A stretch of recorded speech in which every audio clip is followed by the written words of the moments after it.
What is today? Today is the 15th. All right. Start up some music, put that in the background. And so today, I need to take a look at some stuff that I haven't looked at in a really long time. And actually, let's take a look at when I first created this pack, because I don't really remember.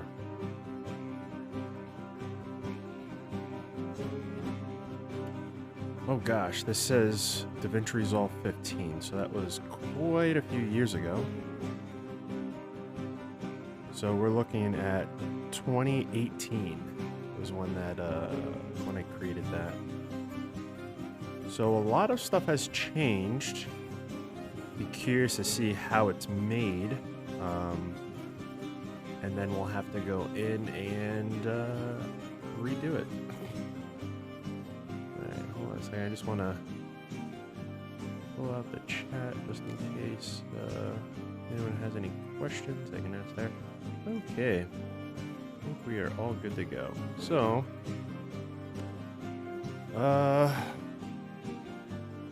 where do I even start with this?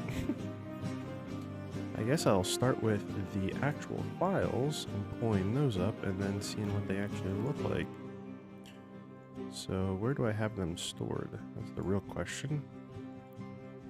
Alrighty, here we are. What am I looking at? Modern news. Ooh, there's a couple of different versions. I'm not sure what I did there, but oh man, this was when we had to do, we had to lock them to frame rates because it was different back then. Hey, how are you guys doing? Alright, so because of that, that means that, oh man, the old times. Alright, so let me open up actually I'm just going to copy all these to my get folder, just so that they all show up properly. I think that'll make things a little easier for me. Hold on one sec, still setting up. I don't even know where my get folder is on the system. Alright, here we are, and then modern news and paste. And there they are, they show up here.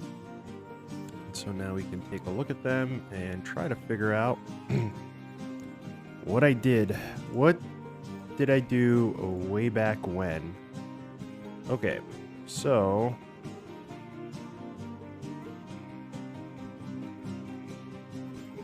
oh boy, this is gonna kind of suck, but whatever. All right, so let's just get started. I'm just gonna flip this to a group operator. We're gonna copy that. And then for now, we're just going to make a fusion comp and we'll go in and take a look at what this is.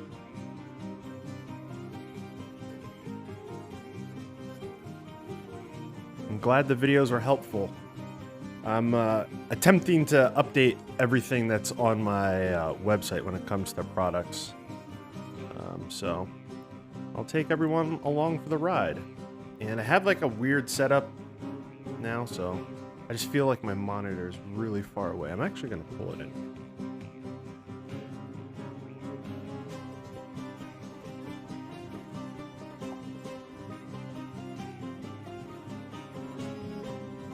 Alright, maybe that'll be a little bit better. It's kind of janky now, but whatever. Alright.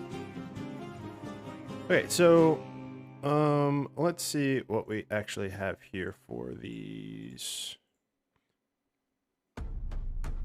So these are just normal keyframes.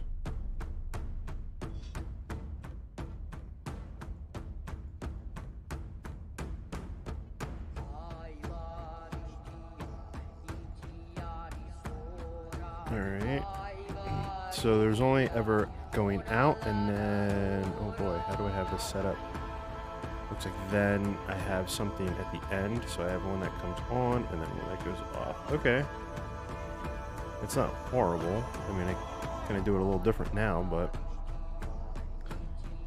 yeah, I'm up at all random times. Typically, like right now, since I've recently been doing videos more often, like right now, I'm typically like editing videos, but I want to do this, so I'm doing this instead of putting out a video today. All right, so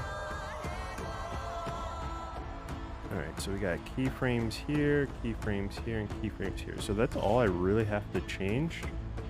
Just these three, but how difficult is this going to be?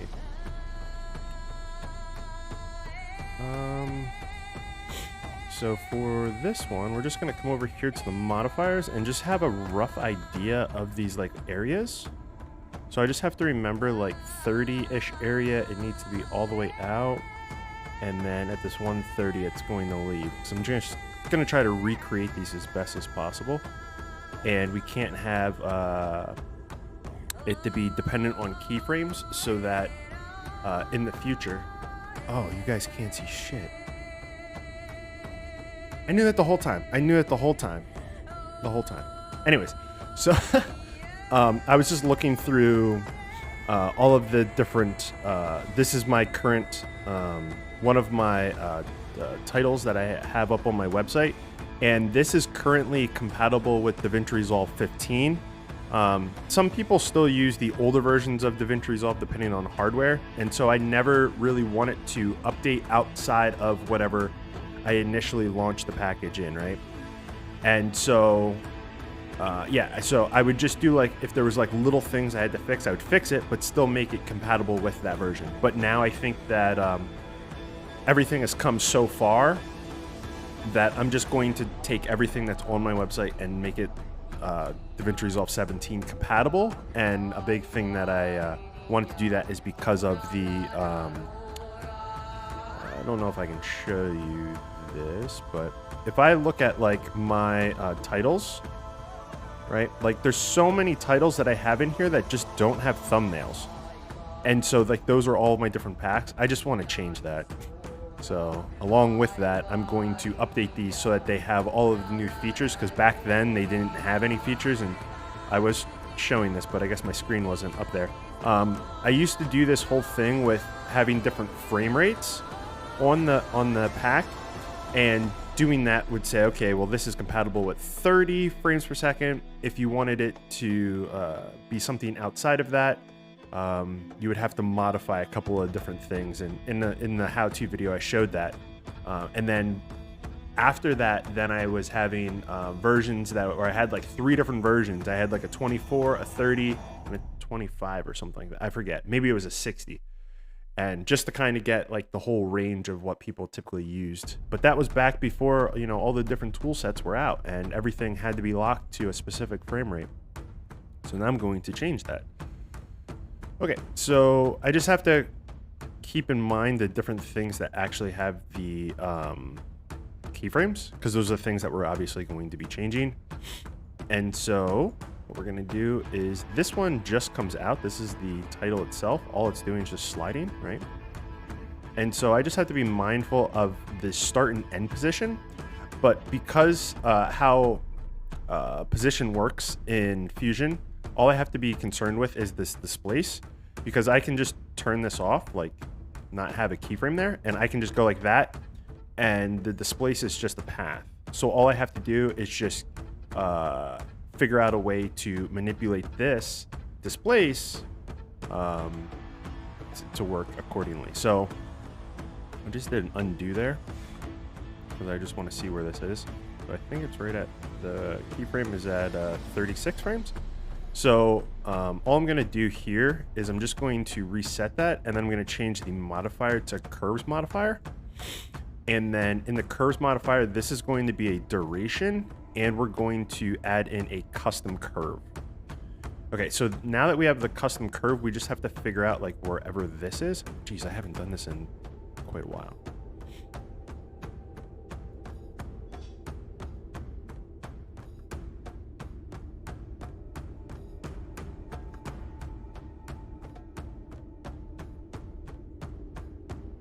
There's probably like a mathematical way that I could do this, but I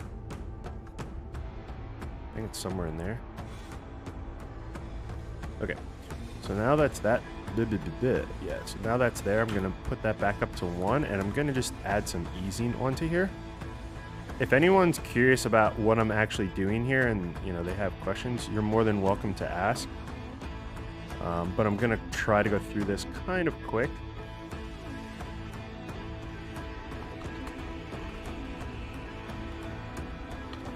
Oh God.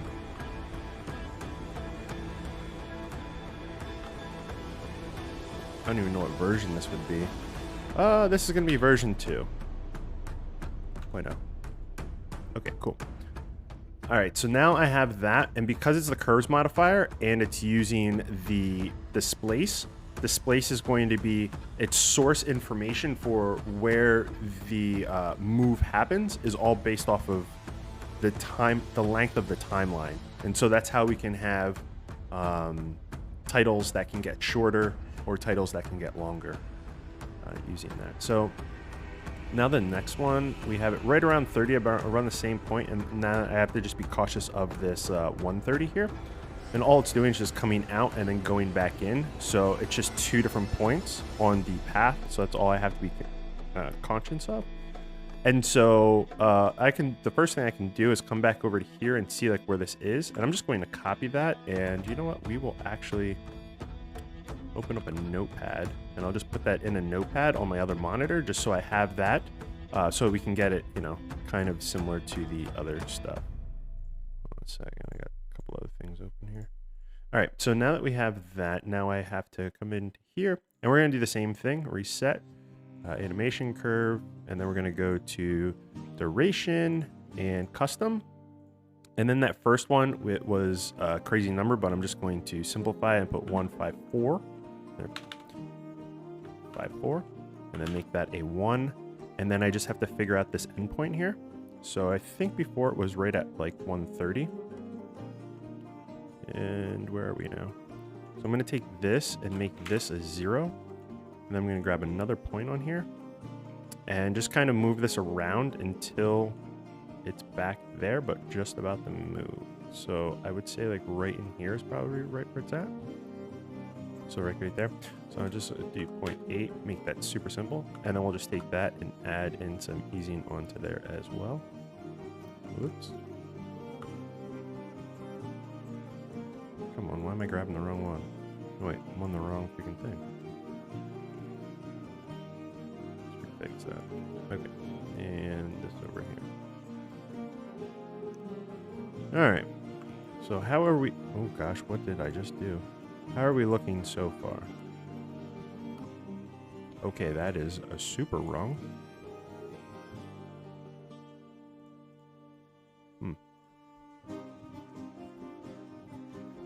What did I do here? Why is that going back in so quick?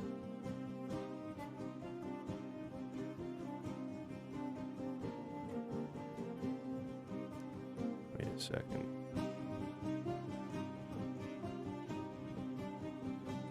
Just look at the title. Title's working fine. But what's going on with this?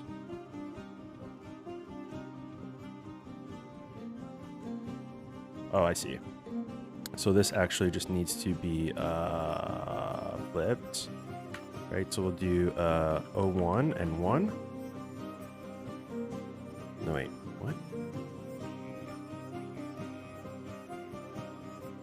So we have to start the displace.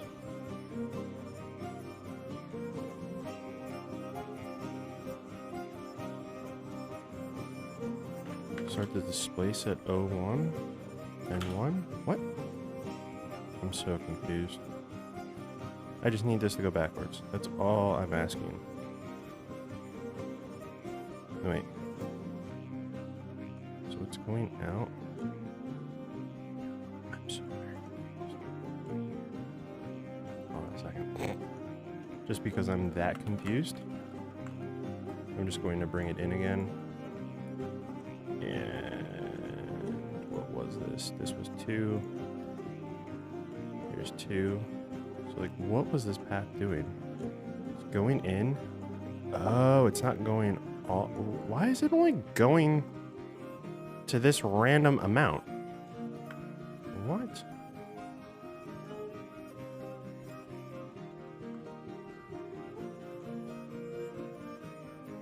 Okay, there it is.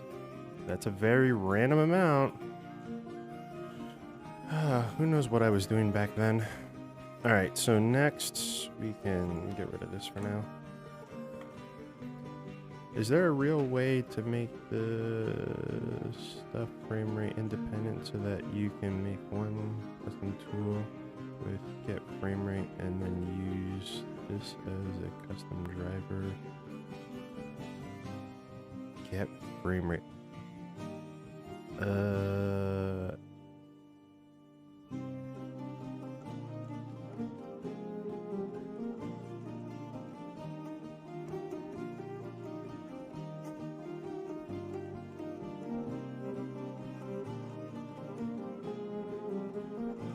I'm not completely following along what you're saying there.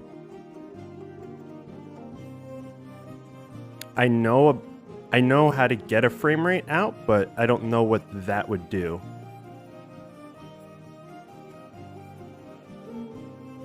I think I know what you're talking about. Hold on. I'll grab one of like my old packs because I actually had to use that in one, but I'm like kind of interested to hear what you have to say. So if I go over to, let me grab it quick. I'm pretty sure I remember which one it was.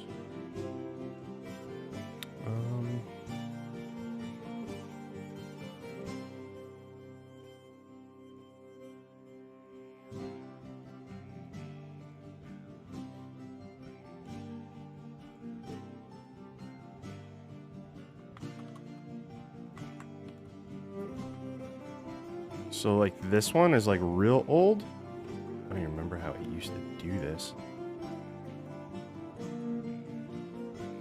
And so I used to use this frames per second thing. I don't know if that's what you mean.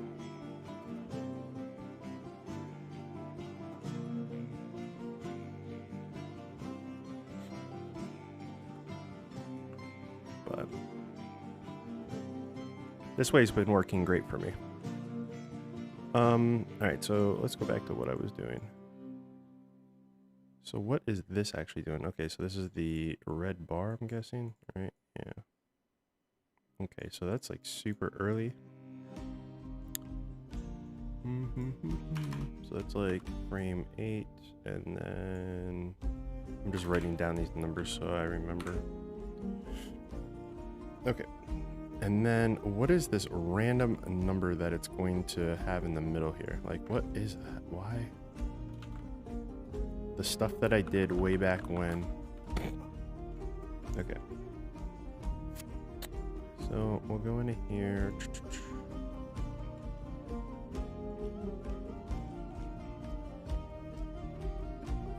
Maybe you're talking about using the input. I don't freaking know.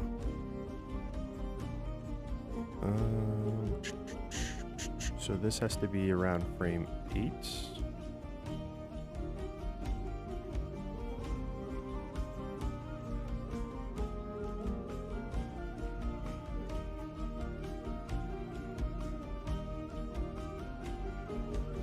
Wait, I don't know what the heck I'm looking at here.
Oh gosh. No, don't tell me I crashed. Whew. All right. Okay, so that's in a way better spot, and that's pretty much all I need for this, right? I think. All right, so now I'm going to just, oh gosh, what did I do? Let me do that. Oh, I know one other thing I want to do here. All right, everything's good. All right, so then in here, we don't need all this crap open. That was the first one, so I'm just going to paste that and then save, and then we go into two, actually. Yep. And ooh, back.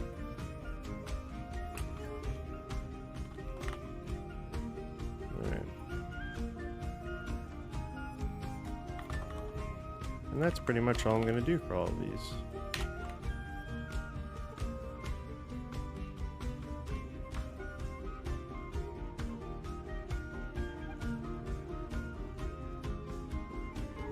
Everything, these three.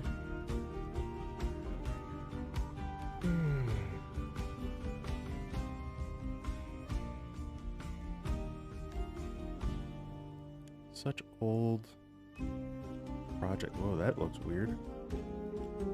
I've never seen that before. Were the connection points like way up there? Interesting. Anyways. 5 and 140.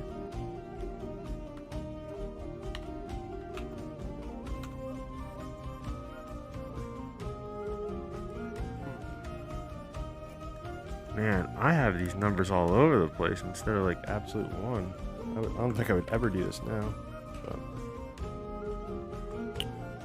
we will just roll with it.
Oh, geez. This one doesn't even go to... Whatever.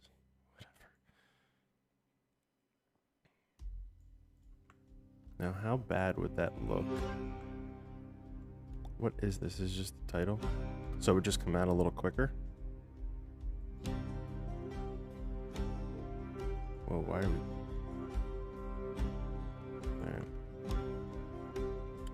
Ooh, I need to turn my heat off because I am hot.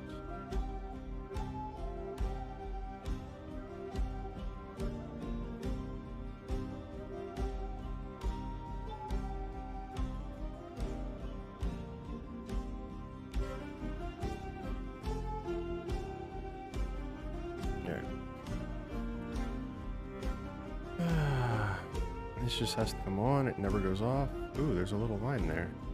Was that this? Oh boy. Good thing I seen that.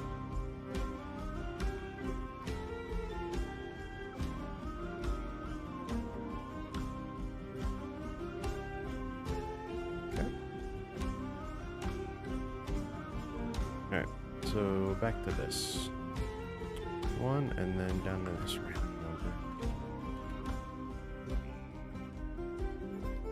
Okay, so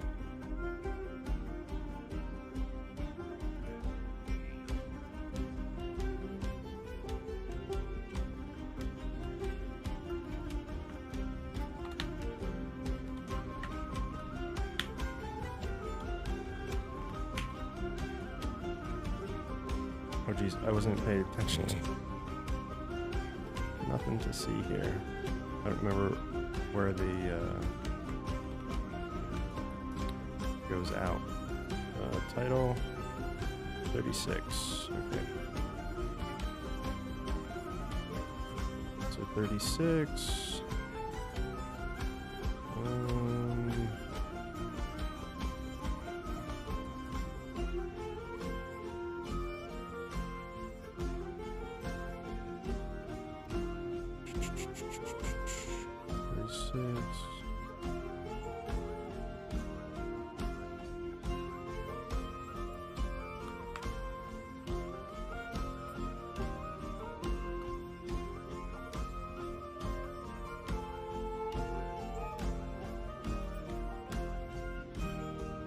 $31, $121,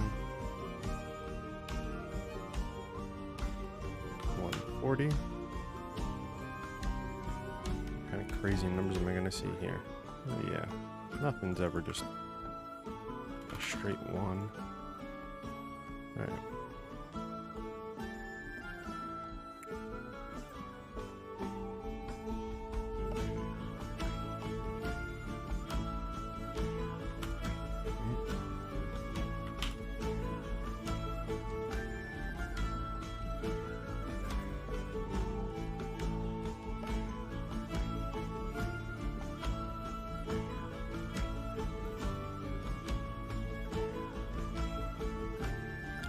$120.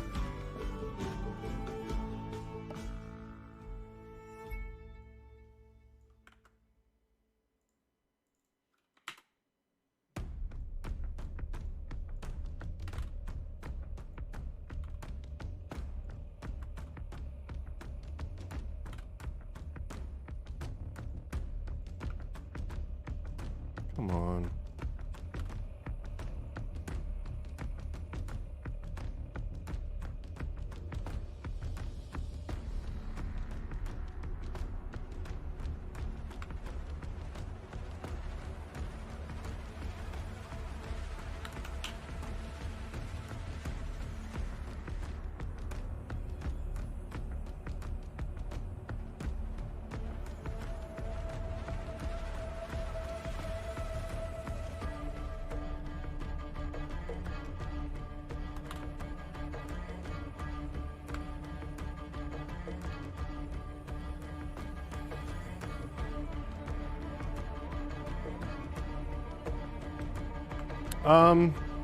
It doesn't really matter the setup here.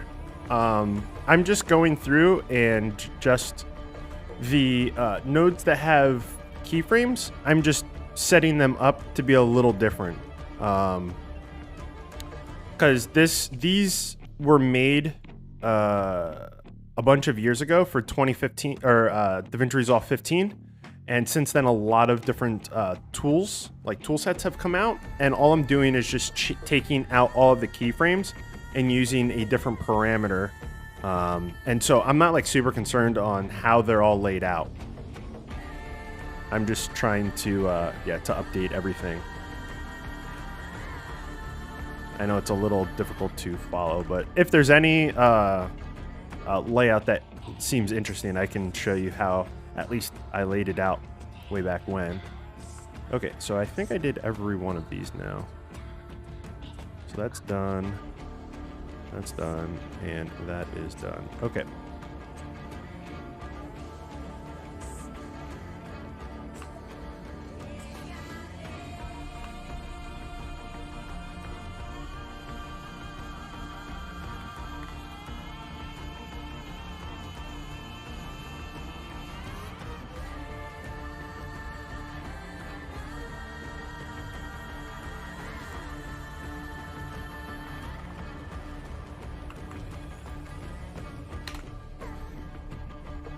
Yeah, see, like, it's just spaghetti fest in all of these. Oh boy. So this is a couple of different titles. Wait, there is like no animations here? At least I put things behind the correct layers. Okay, well, whatever. All right.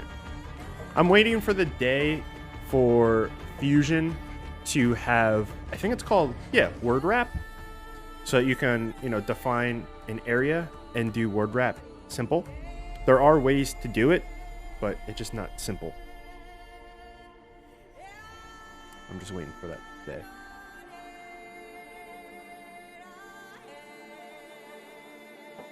Okay. So I have this one and this one. That's it? There's those two? All the others are not that. Okay, so we come in here. Oh gosh, these have a lot of keyframes. Why are there so many keyframes here? What is going on? What is this? Okay, so a not necessary keyframe there? Just an accidental? Why do I have it on both sides? Oh boy. Why do I have those keyframes? Did I do something special in the spline editor? No, not at all. What in the world was I thinking? That's just a normal... Okay. When you go back and look at your old projects and you're like, what were you doing?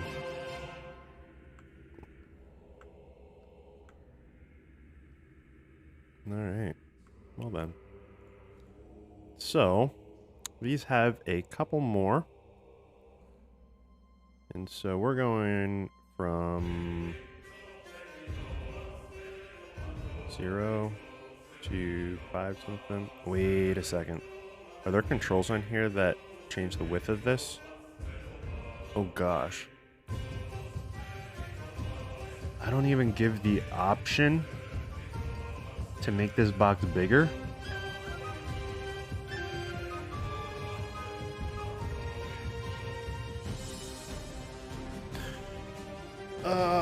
So what do I do? Do I make the option to make this box bigger? I think that's something that I should have in here. Is the option to make these boxes bigger. Because it's like you can put this information here, but you can't add anything else. I'm doing pretty good.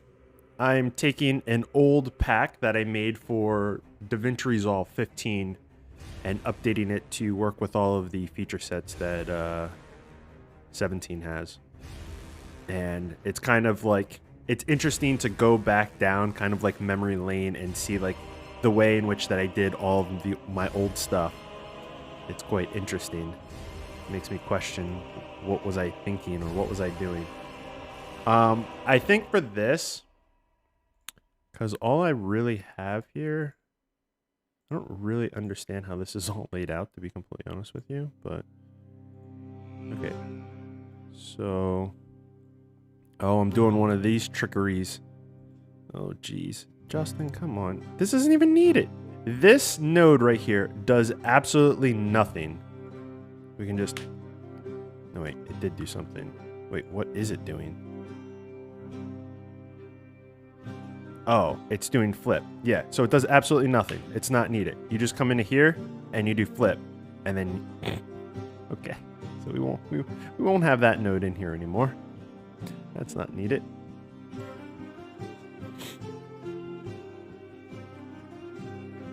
Okay, so yeah, so I think what I'm gonna do is make both of these heights match each other. So the easiest way to do that, if you've never done it before, we'll go into one of them, which will be whichever our primary one is, right? So we can say, okay, we'll make this one it, and we'll right click and we'll go to publish, and then we can come into the other one and we can grab whatever that publish point is, right? So we go to connect, and then that was the why are all these things getting weird labels now? Do I have other stuff in here? No. These are like crazy length, like numbers. Anyways, so I grabbed the wrong publish, I guess. Yeah, I published height. Come into here, connect with, then it's going to be this one, and we're going to go height. Okay, so now when I move this one, they move together. Okay, fantastic. So now I can push that to the primary editor in the inspector, and I can show you that because now I have to add that. And then I guess we can also do the width as well, but the width I like to do a little bit different. So what I'm going to do, because we're kind of running everything off of this one, is in this width, I'm also going to do the publish as well, and I guess I'm going to do my own animation. Actually, you know what? I'm going to undo this and just get an idea for these animation times. So finish the animation at frame 15 and stop at 135, just so that they, you know, have the same exact feel. And then it starts at 4. Just writing these down in a little doc here. And then we're going to come back to solid close at 146. Okay. So now that we have that... Oh, wait a second.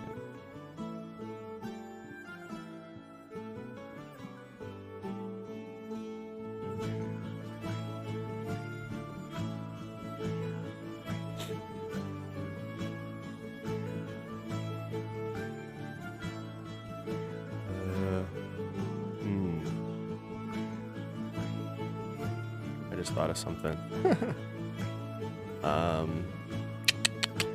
This is definitely possible, but I just have to think of the math.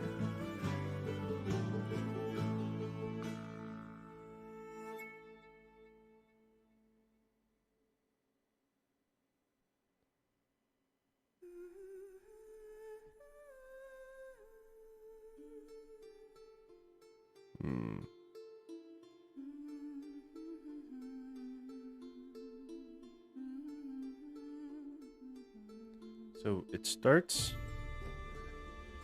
this is simple. It starts at 0, right? Or close, and then we open up to, let's just have it open to, actually, sure, whatever it's at, it doesn't even matter. We have it open to there. So that has to be the also in here.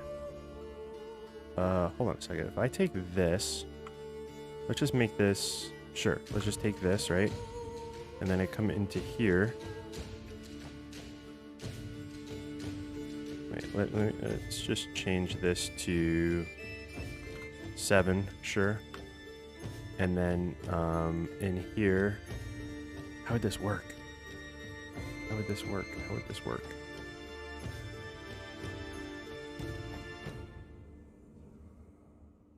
Jeez, I can't even...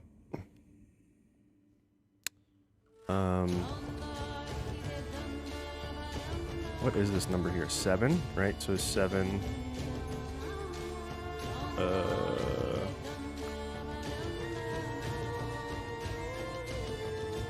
Okay, so we do an expression for this, right? And so we would take, so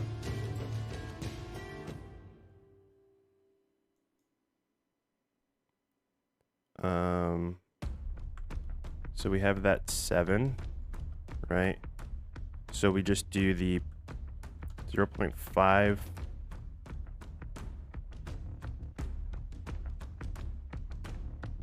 minus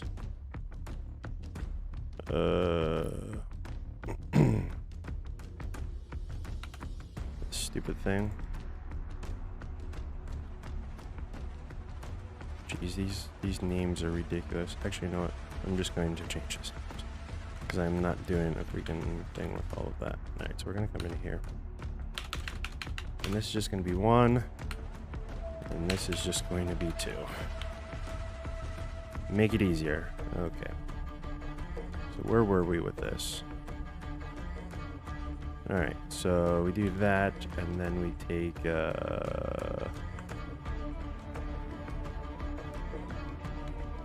1 minus. Oh, how the heck do you do this? Is it like that? No, it's not. Shit, I forget how to do that. How do you pull out?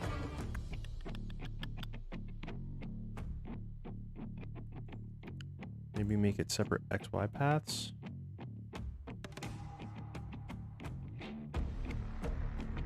Alright, screw this. So we'll come in here. And we'll come in. Hello, open. And then in here. And then like that. Is that correct? Oh, no. Hold on a second. XY path X1.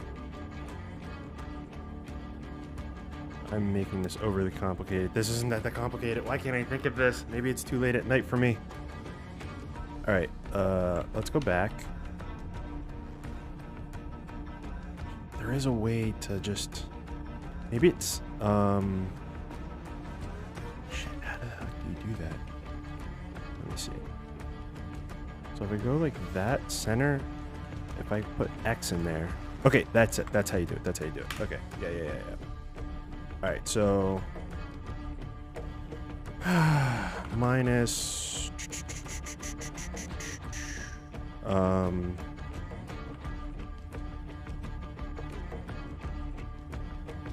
think like that. All right, that's how you do that. So we take this minus is that wrong?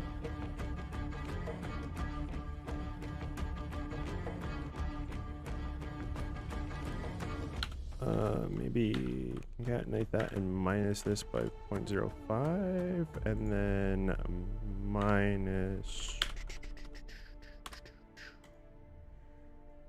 What am I doing wrong here?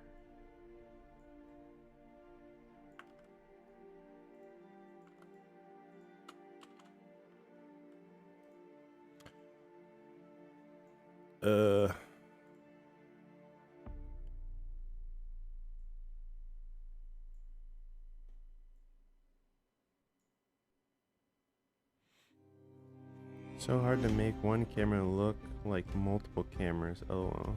Keep.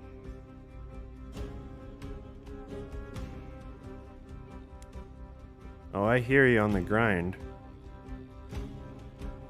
Make one camera look like multiple cameras. So are you like throughout the shots, like punching in and pulling out and, you know, making things heavy on the left or heavy on the right, depending on what's going on in the shot, like that kind of a thing?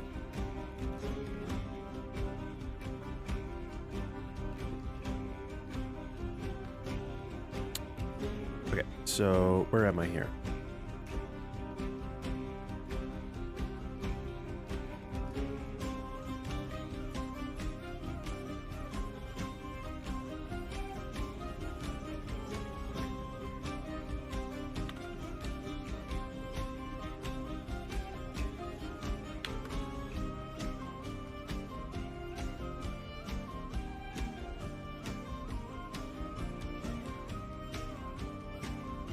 Oh wait, where'd my position information go? Oh, because I'm, no wait.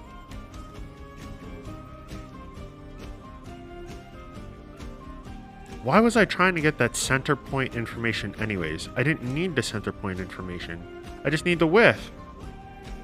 Did I really just waste all the time doing that? Oh my gosh, man. My gosh.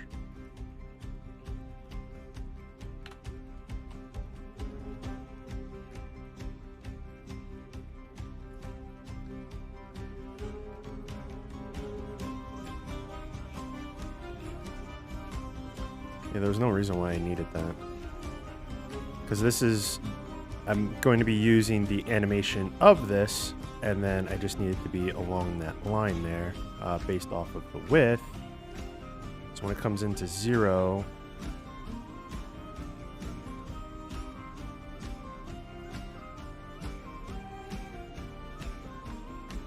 okay, so I do this.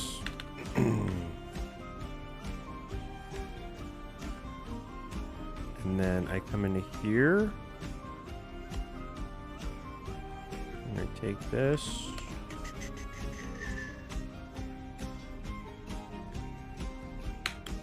.5 minus that. And there we go. We finally did it. Just a little slow tonight. Jeez. Alright, anyways. So now that we have that, now we can make this box tall. And then we have to change this parameter and not have it animatable. Well, we need to make it animatable, but we're gonna use another parameter that's gonna mask as the width, right? So what we'll do is create another one, and I just like to use T for like time, and then I'm just going to make this into a slider, animatable, and we're gonna put this on the controls page for now. Now that's on here, all we really need to do is just have our animation start and stop wherever, but I actually need another one too. All right, so now we're gonna create another one here, and we are going to make this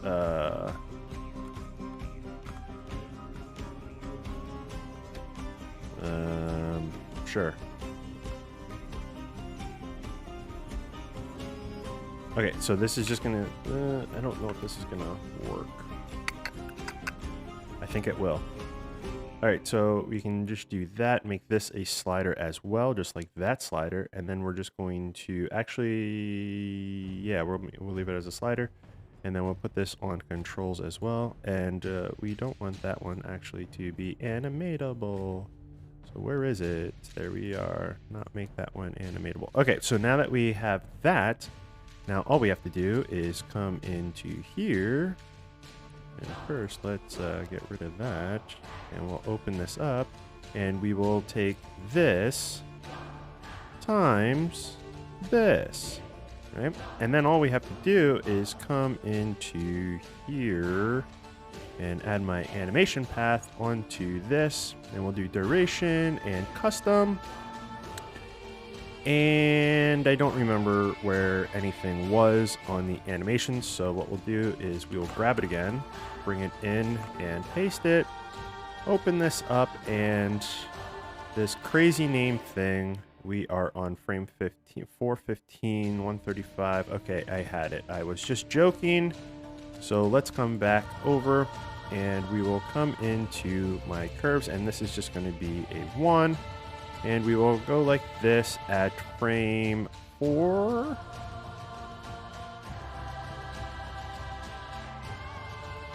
And figure out where frame 4 is. Wait, what?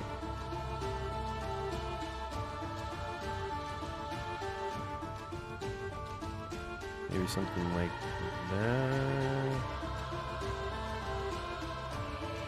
Whoa, there's like a weird thing going on there. What is that? Oh. Let's cap the high and the bottom. There we are. Okay, we don't want to be going lower and higher than that. All right, so now we have it starting. No, we want it to start at 4.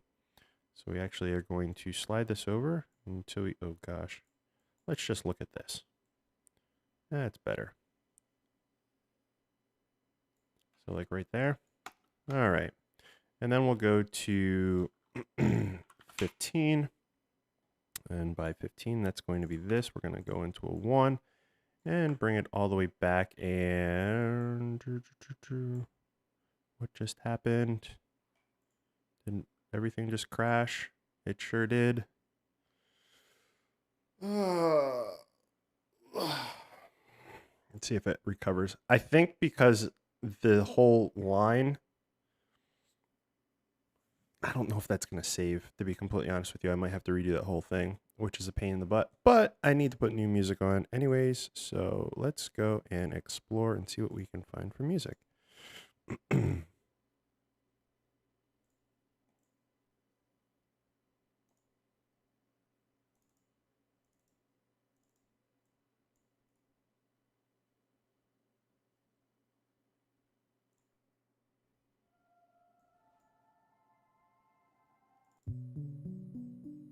Okay.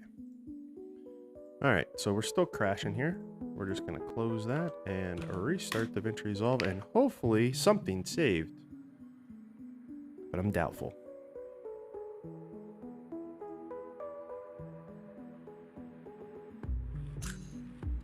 What do you mean on the fence about voiceovers?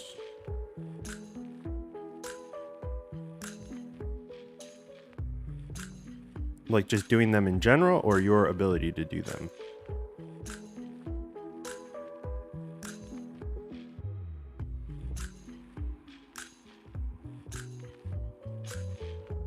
let's see what we got going on here.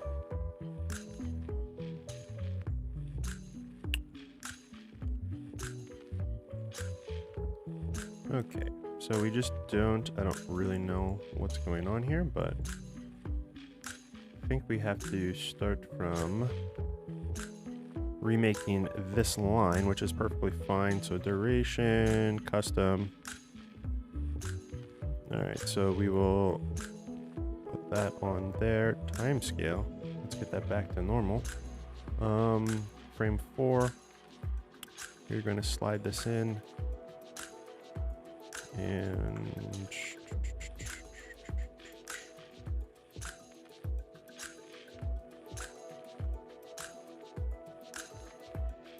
about there, and then 15.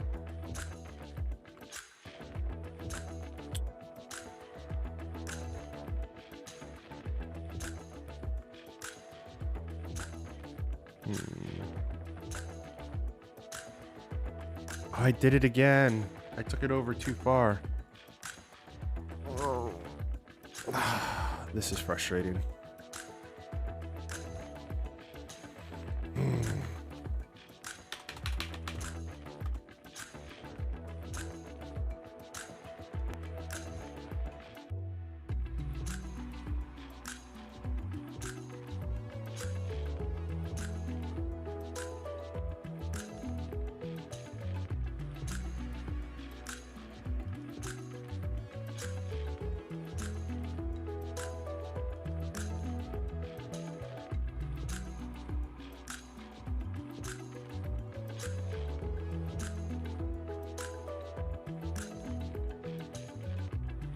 You got it.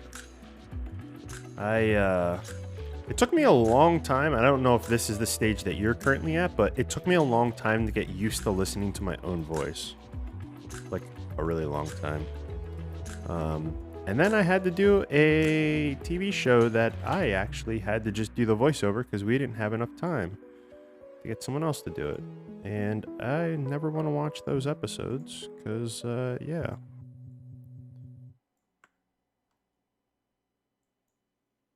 So I can relate. All right, what is going on right now? Why can't I actually see this?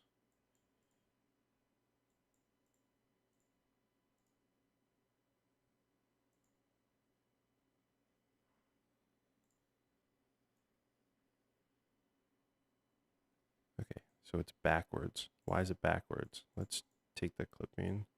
Okay. So what happened with my music? I don't know how to get a VLC to play a timeline. I have them in a timeline, or playlist, not timeline.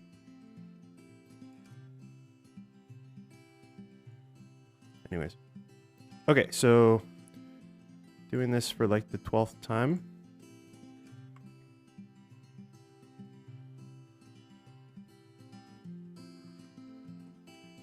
Okay. So now I did that, and we need to go to 15. And then in 15,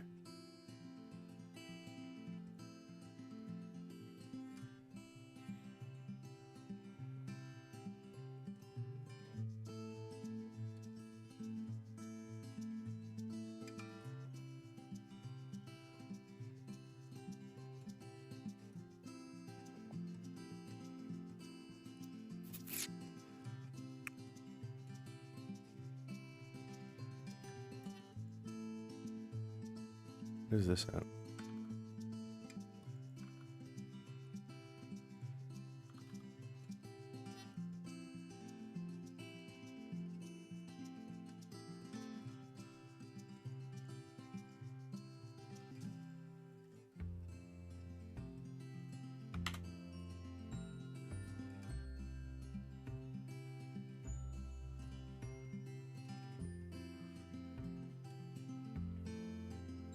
Yeah, it took me a while to get used to doing all of it, to be completely honest with you. I actually ended up in a TV show episode because I was a cam op and we were in a barn and it was dark and the shot was going and I was walking and it was like, I don't know if you can. So I live in Pennsylvania, and there's like a lot of barns here. We were in Gettysburg, and this barn was used for weddings. And so I thought that it was just like a flat floor, and and it wasn't. And so while filming, I trip over a beam with the camera and everything on my shoulder, a big rig too. And I fall over, and then the talent on camera asks me if I'm okay, which then the other cameras are now looking at me. So that's how I ended up in an episode of something that I was actually filming, which was weird to have to go back and edit, because it was like it was a talking point throughout the rest of the episode that I couldn't just cut it out. So, because if I would have, then, a lot of dialogue, because it was like jokes that were going back and forth throughout the rest of the show. So, yeah. All right, so 15, we're going to take the top here.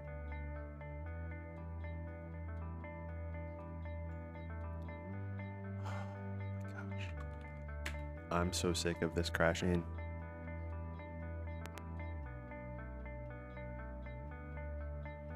Yeah, it was an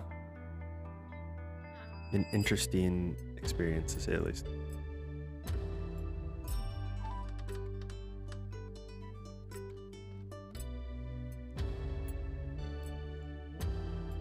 All right, so how can I do this without it crashing?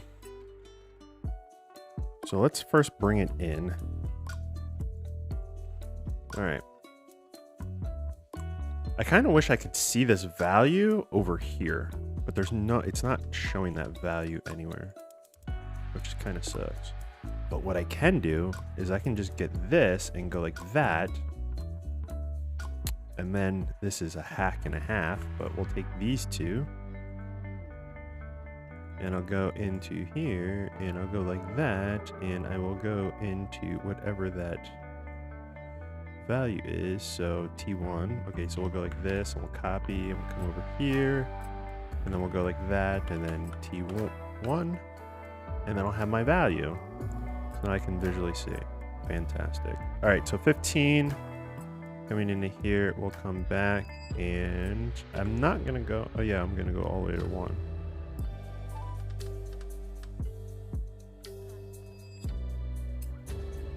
So that's 2. This is 6. I don't really think I need to. Okay, I'm just not gonna go any further. I don't need this to crash anymore. I'm sick of it. Okay, so 135.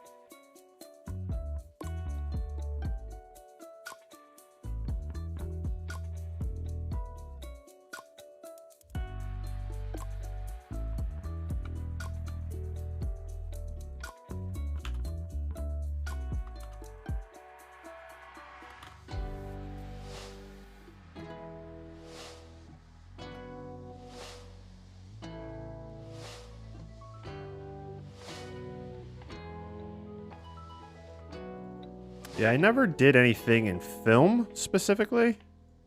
The only stuff that I did that was like at least like a larger project was reality TV, which is obviously a bit different. There used to be a really good thing on YouTube of this one guy. He was a what the heck are those called?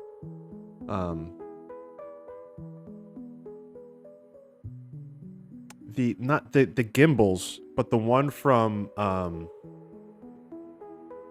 movie. He was a movie operator. Movie? Yeah, I think that's what's called. He was a movie operator for like a lot of really big films, and he had like a vlog, like his day-to-day, what life's like, how difficult it is to do anything in these like remote locations around the world. And it was super interesting. But then I remember going back to his channel like a year later, and all of those videos that I had saved were all privated. So I wonder if he like got in trouble or asked to like take them down. But it was super like it was a really cool, like, behind the scenes, like what life is actually like. At least on set. Because there's a ton of stuff that you can see for like post-production if that's, you know, what you're into.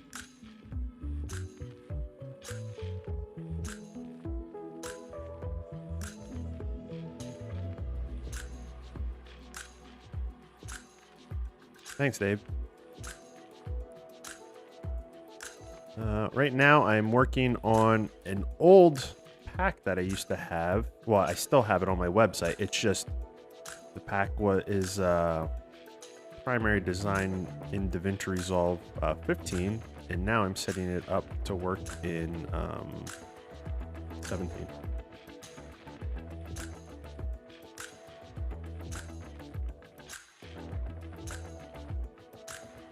And I did not think that I was going to be doing this much. All right, so what are we at here? 9. I'm going to just take this, come over here, and just put like a 5 in here and call it a day.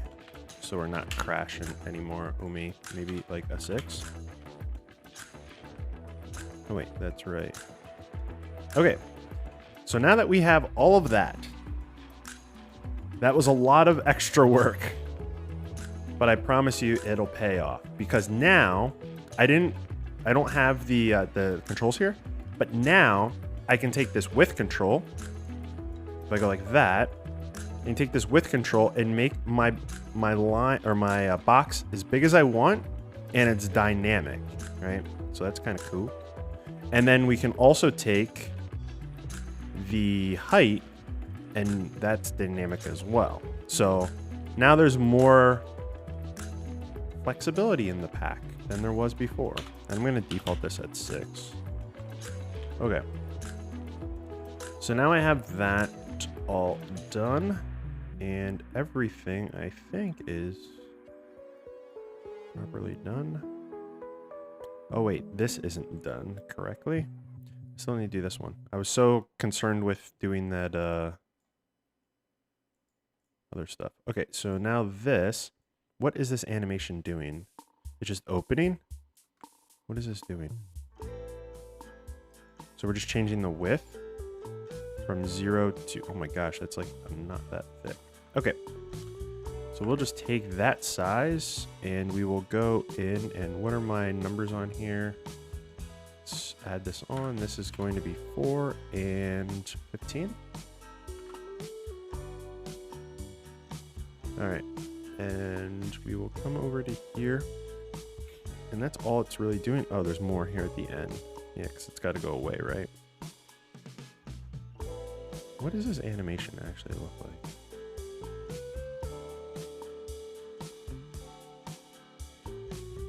Okay, so all those keyframes aren't really necessary. So these keyframes aren't necessary, it's just these last couple, right?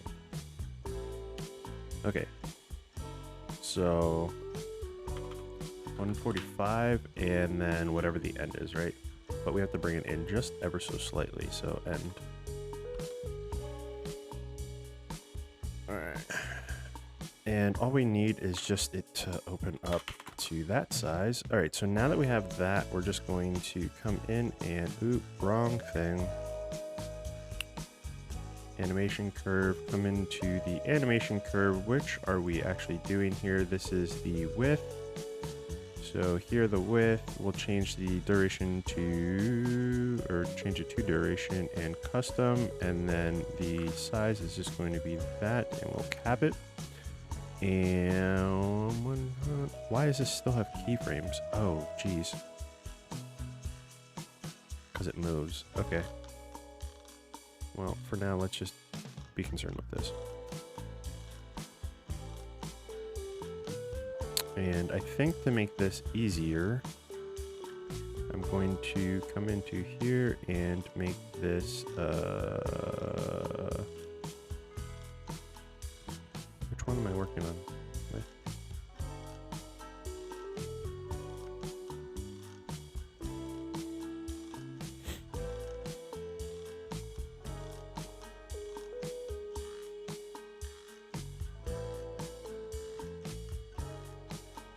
Wait, did I have the wrong one? Damn it. Okay. That's been pretty useful, so I can see the actual number. All right, so we'll take this and get this to be all the way down to 0. And wait, why is it going so big? Whatever, doesn't matter.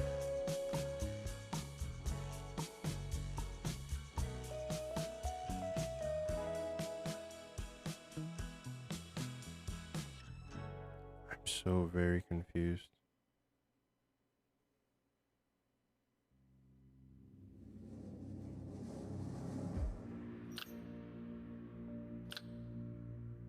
Why is this going up so high?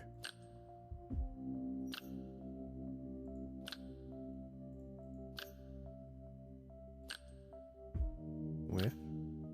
So this is the number I'm pulling, but that's the number I'm getting out. Oh. That's why. Okay. I see now.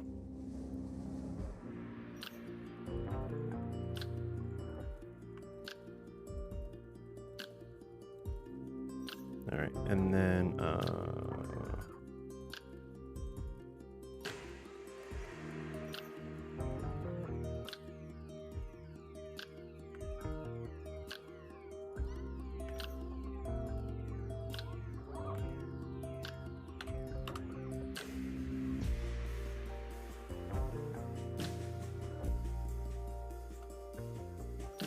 okay. So now that that's done, and we need to come to the other end.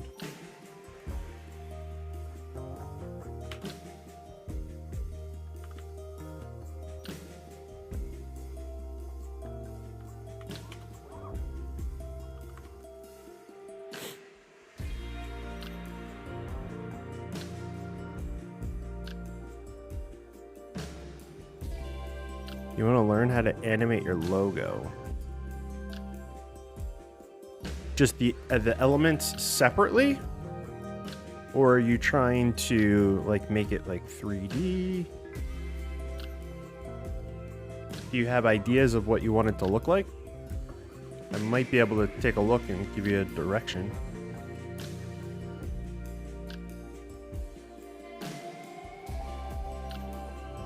All right, so then the only other thing that I need to do is this animation of it sliding over. And that's going to be over the course. Let's close this out. This is going to be 4, 15, 135 for the end here, and then 145.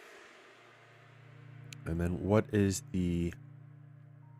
We don't have to be concerned with the width. Wait a second.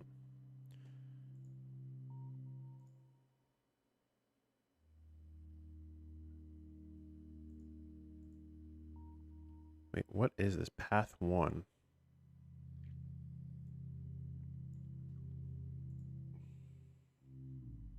I don't even need to do that. It's not a thing I actually have to do. Why is there even a path 1?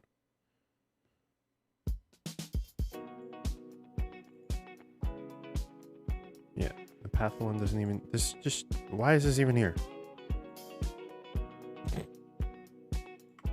Let's go like this, go remove, and go like that. Does path 1... That's weird. Interesting. Whatever. Unless there's something here that I'm not seeing. We'll test everything later. Alright, so we'll go collapse and copy that into here. Select all V, come back up. Actually, you know what? For now, I'm just going to leave it the way it is, because there's a lot of different things that we still have to change, but I just want to really just do what I've been doing, because it's kind of mindless and easy.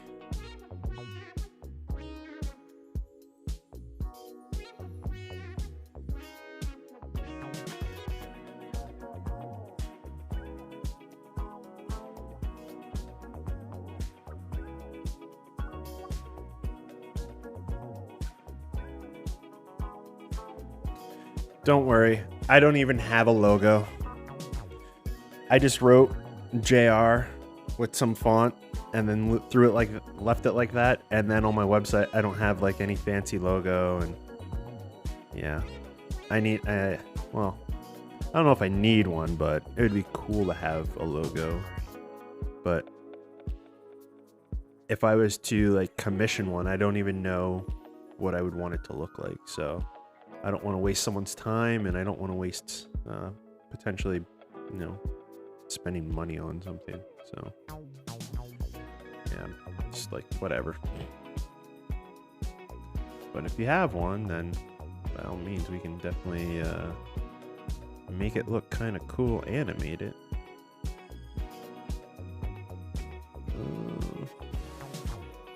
Alright, so then this one, how did I do this one? Let's look. My spaghetti of nodes here. And some nodes don't even need to be here. Okay, so I got two transforms that have keyframes. The text has keyframes, and that is all that has keyframes. Okay, so that's pretty easy. One thing animated on here, one thing animated on there, and what is animated on the text? There's a path on the text, so that's going to be the center.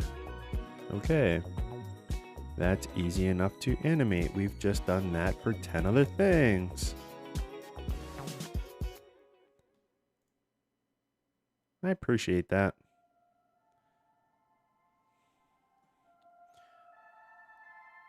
So one thing that's kind of funny about fonts, and I've had to actually go through a lot of my titles to fix this, is when I would make the title, I would use a custom font, right? And in the pack, I would say what the fonts were that were in the demo, right? Or that's on the website, like the promo video. And for a long time, DaVinci Resolve, if you didn't have the specific font, it just wouldn't show text, right? And that's perfectly fine, because then people would go in and then they would change the font to something that they actually had on their system and be perfectly fine. And then I think it was 17 that did this. I don't, was it 16? I think it was just 17 that did this. Yeah, it's definitely 17. Now, well, for like a year now,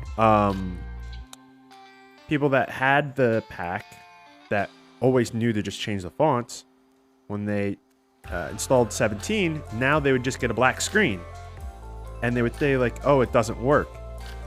And so now what it does is if there's any errors in a node, the whole node doesn't process image anymore and it doesn't pass image.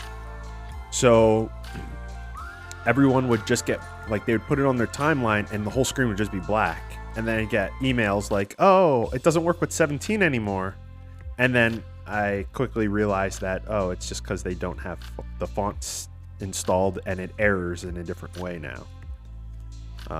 So yeah, that was interesting because there was a lot of emails that I got like, oh, it doesn't work with 17. I'm like, oh, but it's backwards compatible. It works on my system. Why doesn't it work on yours?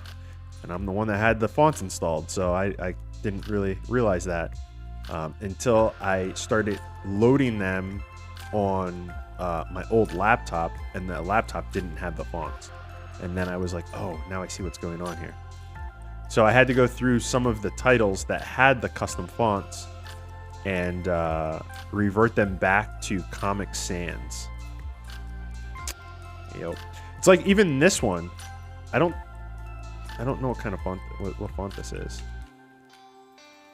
Arial. So I think that that's a common, like, install in everyone's system. I don't think I've ever gotten any problems about these. But then again, these are, like, on the website, they show up as just specifically, you know, being compatible with 15.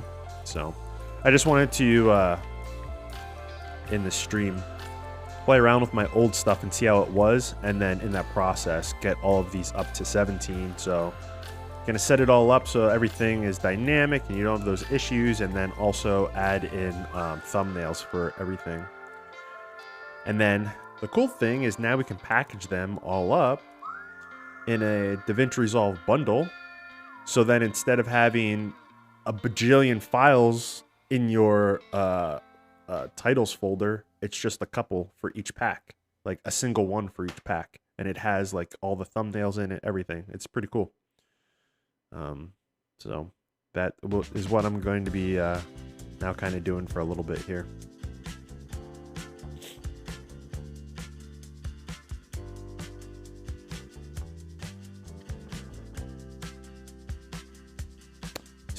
I kind of wish that the drop down, all of the names were in a different font. You know what I mean? Like the name just had like whatever the font actually looks like. That would be kind of cool. I've seen that in a lot of other like photo editing software. Oh, and then at one point, I don't know if this is still a thing, but if you're on Windows, there's multiple ways that you can, and I learned this throughout making these things, there's multiple ways that you can install fonts, and I didn't know this. So you can install a font for a specific user on that computer, and you can install a font for all users. And for the longest time, if you installed the font for a user, DaVinci Resolve wasn't that user, so DaVinci Resolve could never see those fonts. But since then, I feel like they've fixed all of that, because that was a problem for a while. How do you save your macros? You just highlight everything and right-click and create macro. So if I have like a bunch of nodes, like whatever it want, you highlight it all, right click, macro, create macro.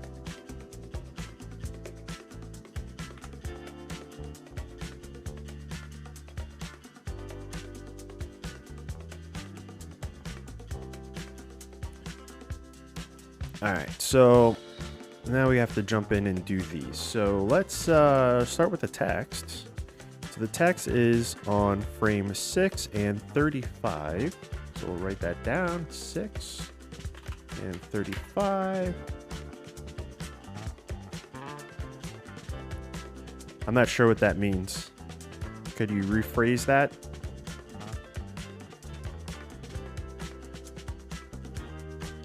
The order is based off of how you highlight. So the first node that you highlight is what's going to be at the top of your list. If that's what you mean, like when you highlight stuff. So if I highlight these things, so I have the polygon at the top, B-spline, highlight from the top down, create polyline, B-spline, B-spline. Is that what you mean? And if I highlight from the bottom up, it would change that the other way around. Like that.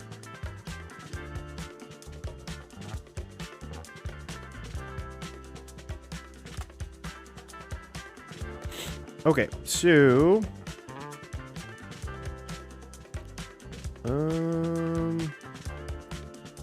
6 and 36. Yep, no problem.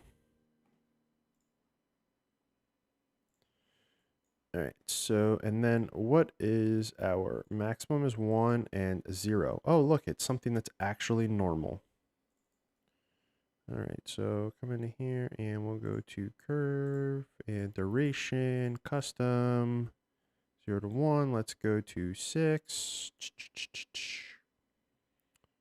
And we will low and high. Frame 6. Right there, and 35. And we'll make another one. Make that a 1, and oh gosh. Come on.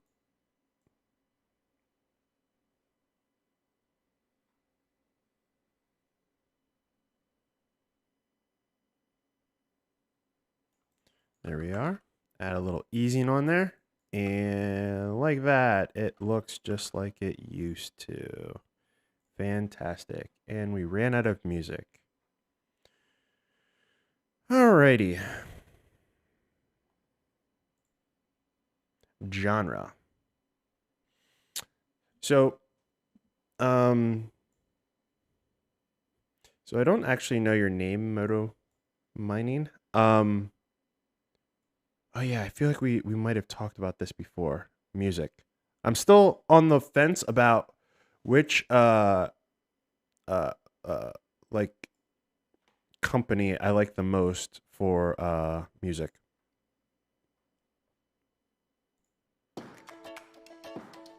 I'm not sure which one I like more.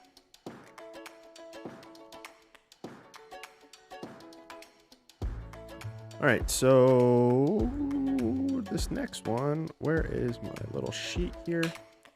Just writing little, see, I wish I could keep it above and then I could show you, because once I type it, or once I click into Resolve it, it'll go away. All right, so what is this animation here? So by the time it gets to 8, so 0, 8, and then 124,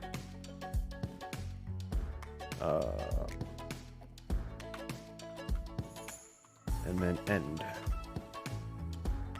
All right, so now that we have that, now we, all right, so this is just,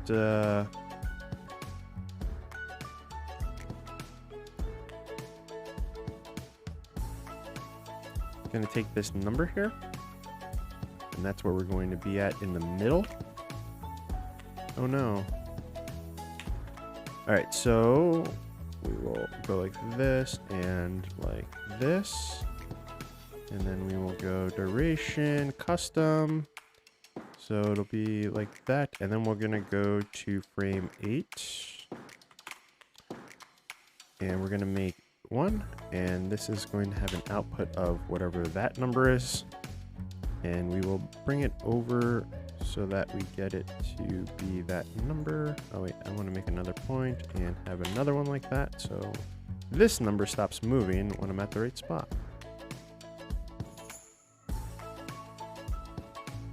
So right there, and we can add some easing in there, and then we're going to go to 124, which is here. Oh gosh. And we're going to take this and move this. Oh no. What happened? All right, let's try this again. Oh, now it's like upside down.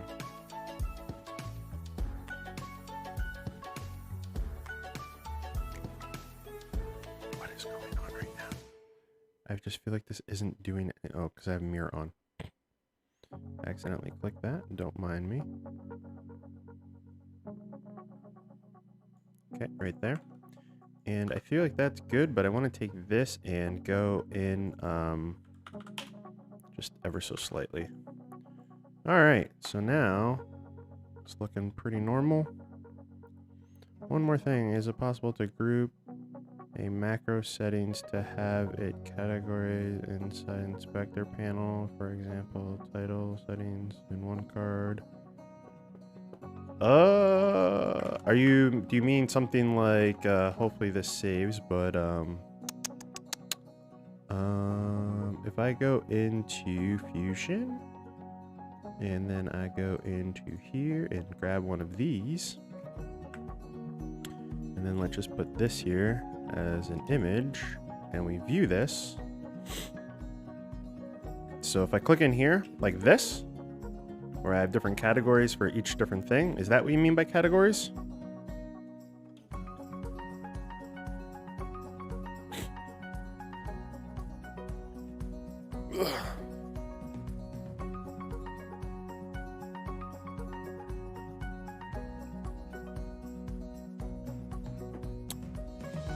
Exactly.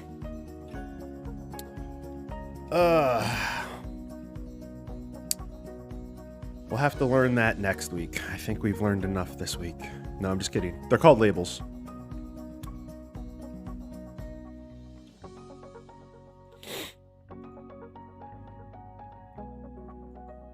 So it is a control.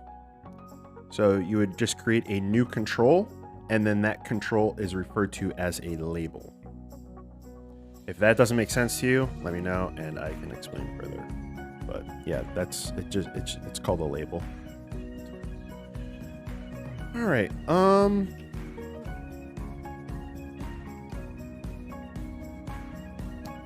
So we'll come in and do this.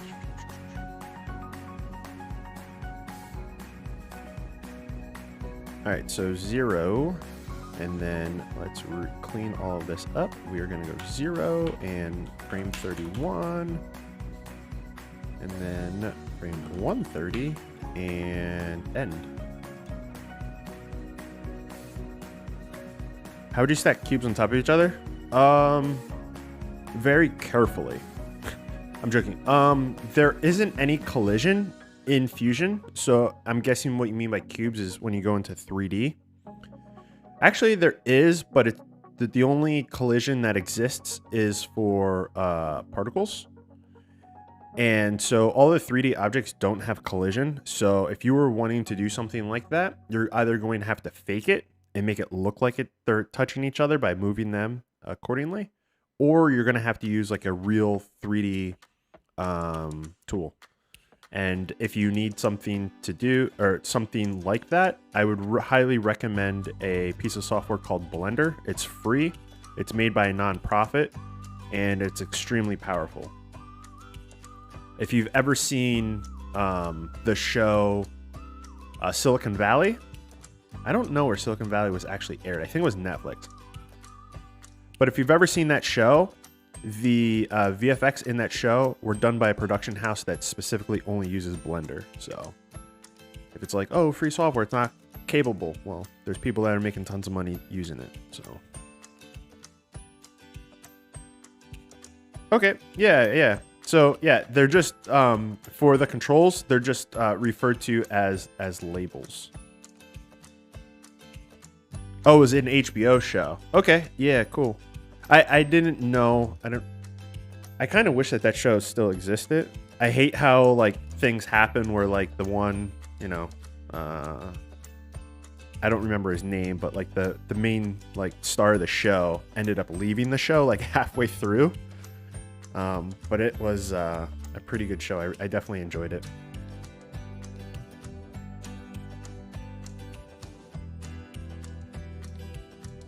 Oh, nice.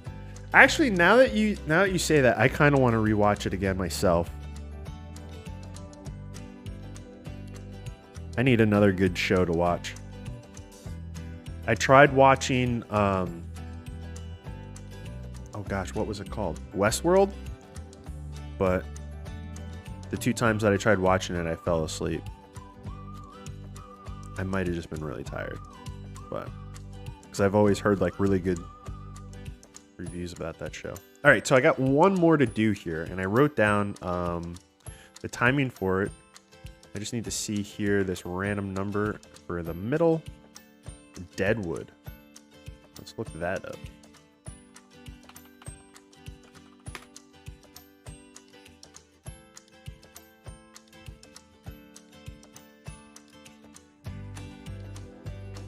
(2006).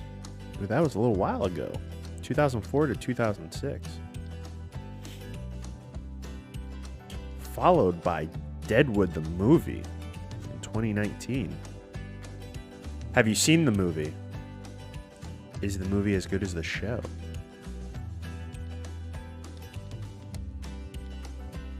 Oh gosh, now I'm gonna get the wave of recommendations.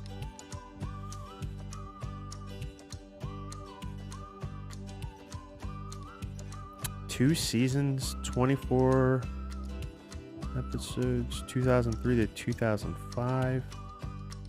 Ooh, this was HBO as well. All right. I'm going to bookmark these and watch the trailers. Last time I watched a trailer on YouTube, I got the video like flagged or whatever, which is kind of stupid, but whatever. Bookmark to bar. Bookmark to bar.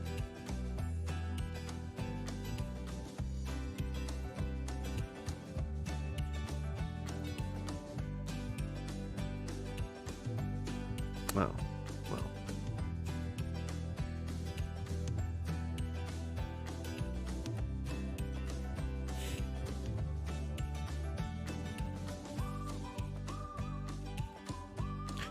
Actually, you know something that I watched? Actually, this was over the summer, I believe, that I watched it.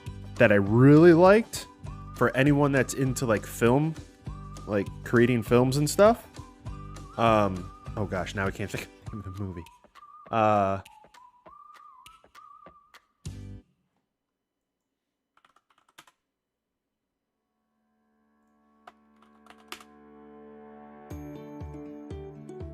geez, what was the name of the movie?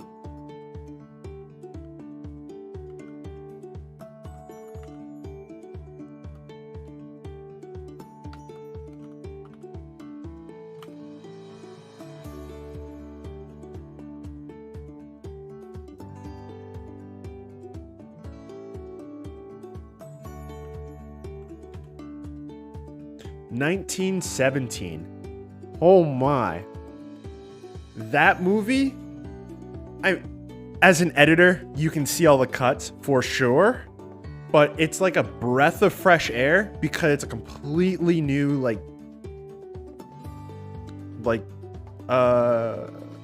way to go about making a movie. And I thought that was amazing. If you've never heard of it, it's obviously a war movie. Makes sense, right? But it's shot in a way to feel like it's all one take. And so for however long the movie is, an hour and a half, an hour, 2 hours or whatever it is, you feel like you are there with them because the camera, you're not jumping back on different angles, right? It's always like the camera's in one angle the whole time. Now, obviously they filmed it over, many, many months, so it's all not. But the fun part about it is while you're watching it, seeing where all the cuts are, because they did really well at hiding them. Yeah, that movie it's definitely very enjoyable to watch, especially if you're into like some aspect of creating videos. Just seeing how they hid all of the cuts.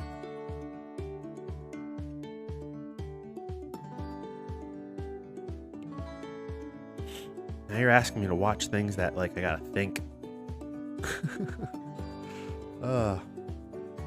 Okay, I will definitely look at them. I bookmarked them on my thingy, but let's get to this. All right, so I already have the positions, right? Yeah.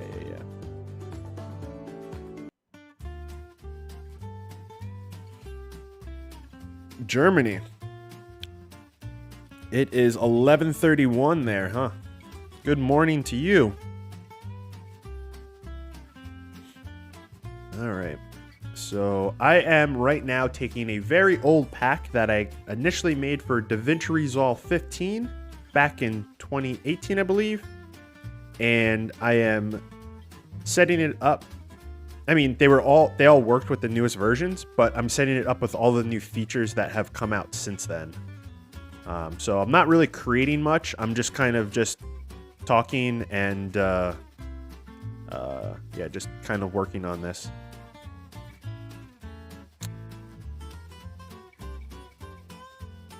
Norway. Oh man, we got people from all over. Now we just need to get someone from Australia. And then I feel like we're all the way around the globe. Maybe a couple in South America as well. But I don't speak Spanish. So.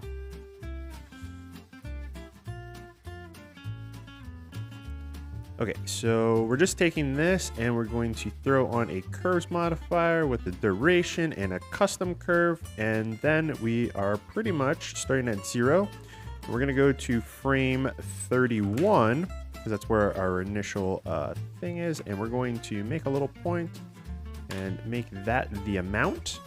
And then we're going to pretty much highlight that and move it until we get to that value. But we need to make another one and have it at that same value so I can see when the numbers stop.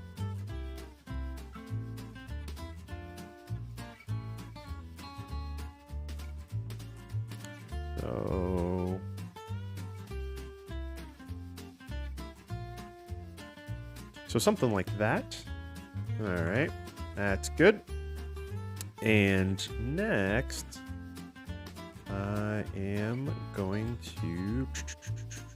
I kind of lost track here. Oh, okay. 130. We're going to grab this, and we're going to move this till we get to that 66. Right there. And we'll put a little easing on there, and then up here at the top, we'll just make this 99 so it goes over a little bit, and we're going to add on low and high clip. So now we have the whole animation, and it's going to dynamically, change to everything that we need it to. So that one is pretty much done.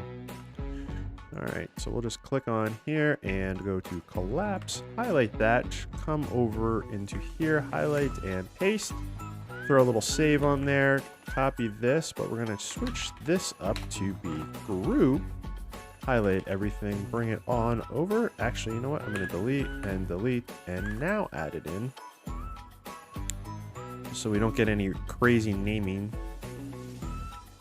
Put that up there just like that. And now we got an extra element here.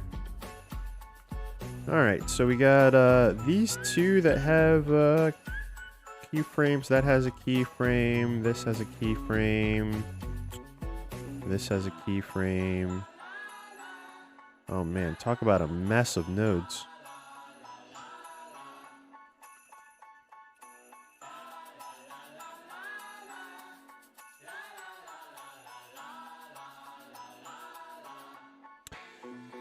So I actually was thinking of making a video talking about ducking, but not specifically on ducking for like 2 channels. I want to show how you duck with multiple audio channels, because if you're not that into audio, you're not going to know how to do that, because you have 2 options, right? You have listen, and then you pick the listen track. And then, what is the other one? Listen and something. Send. So you have send and listen, right? And you can only listen on whatever track you're on and send on whatever track you're on. So I want to show how you can do it for multiple, right? Because what ends up happening in a lot of projects, sometimes there are buses that have stuff done to it, which makes the audio sound really bad, but you get a very good signal to have the side chaining working off of, right? So I don't really know how to explain this any better. Visually, I could show it in other things, but anyways, so I want to show how to use buses with the side chains so that you can have multiple. Yeah. And what's cool with buses then is, let's say we have all of our audio. So, here's a perfect example. Let's say we have 2 or 3 mic packs on people, and they're all on different channels, right? And then maybe we have 5 different channels of music, sound effects, and all of that. We can group all of those. So if we had all the channels of people talking, by default, the way that this is set up, you can only listen to one channel, right? But what if you have multiple people talking on other channels? Well, then you can't listen. So what you would end up doing is patching all of those channels of the voiceover, whatever it is, into one channel.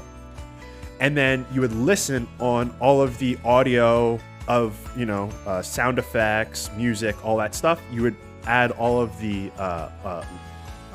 all of those as the listeners, right? to that one side chain or that one bus. I butchered explaining that, but maybe if it understood that. But yeah, I want to make a video about how to do that, because I feel like that would be beneficial for people that want to have, because I remember way back when I started editing and I was doing interviews, I would have multiple channels for the different mic packs, and then we would have like music, right? And obviously back then I didn't know how to do ducking, so it was always manual. But yeah, ducking is definitely a time saver, that's for sure. Okay, so we're working on these 5. So the first one is just a normal move, easy enough. Another one, just a little move, easy enough. What is this? Move across, but how many keyframes we got? Okay, so 4 keyframes, another 4 keyframes, just timing a little different, and another 4 keyframes, timing just a little different. So we've been doing this the whole morning, or whatever time it is, 4:30 here.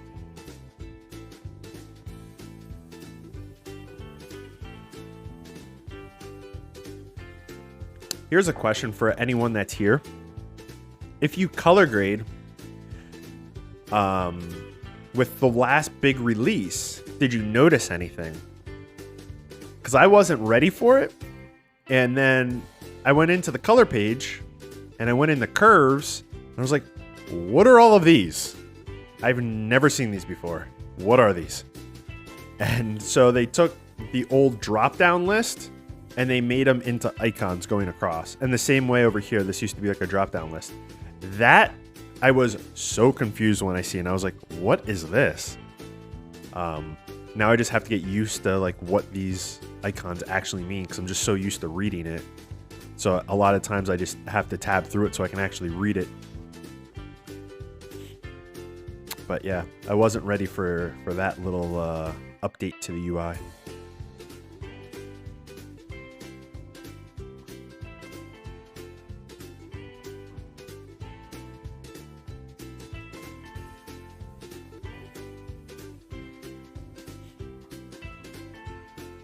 All right, so this is just a 0 to 1, super easy. We're going to write this down quick. Frame 6 and 35, and a super 0 to 1, super simple. Curve, duration, custom 0 to 1.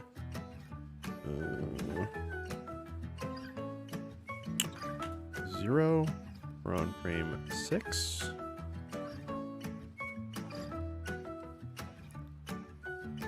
Oh gosh, I did it again. I freaking did it again. Anytime you go negative here, it crashes it.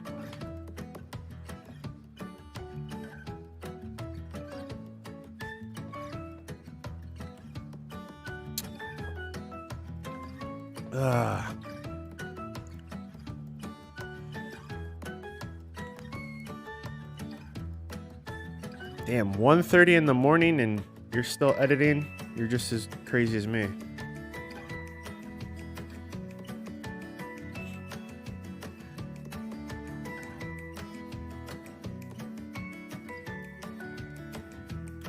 Alright, this music is getting kinda... Need a new theme. New theme is going to be, what is technology music sound like? Okay, that'll work for me, I guess. You're not editing because you're watching me? I'm not doing anything super cool, though. I mean,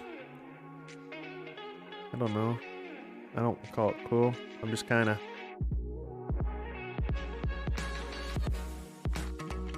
Okay, so... Yeah, so right now I'm listening to Artlist. And so I just, they have like these video themes and then like a bunch of different genres. And so now I'm in technology. Before I was in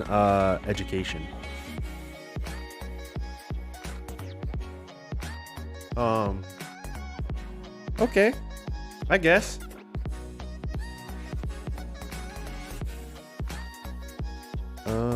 Okay, yeah, but I've been doing the same thing here. All right, so let's go back into here. We're just going to come back to this one, and I still have them written down here, 6 and 35, and it's just a 0 to 1, so that's super simple. So back over to here, reset this, just double clicking, removing the keyframes, right clicking, modify with curves. We're going to go into duration and custom. And then we're going to go to frame 6. You can always just type that in there, but we're already on that. So then we will just get this. And the out is always what we want the current state to be. And then I'm just going to move this, and I'm watching up here. I'm just sliding this back and forth with my mouse, and then just watching up here for the number to change. Because once the number changes, that means that my current position is past the keyframe and it's starting to go up. So I want it to be like kind of at the keyframe, so I'll move it until I don't see it. I don't see the numbers changing. So right there, the numbers change. And so I can hold down Control to get really fine adjustments until I get right in there. So like right there. So now if I play this right away, it's going to be at 0. Next frame, there's numbers that are changing. Okay, so next we're going to go to frame 35. Just type it in here.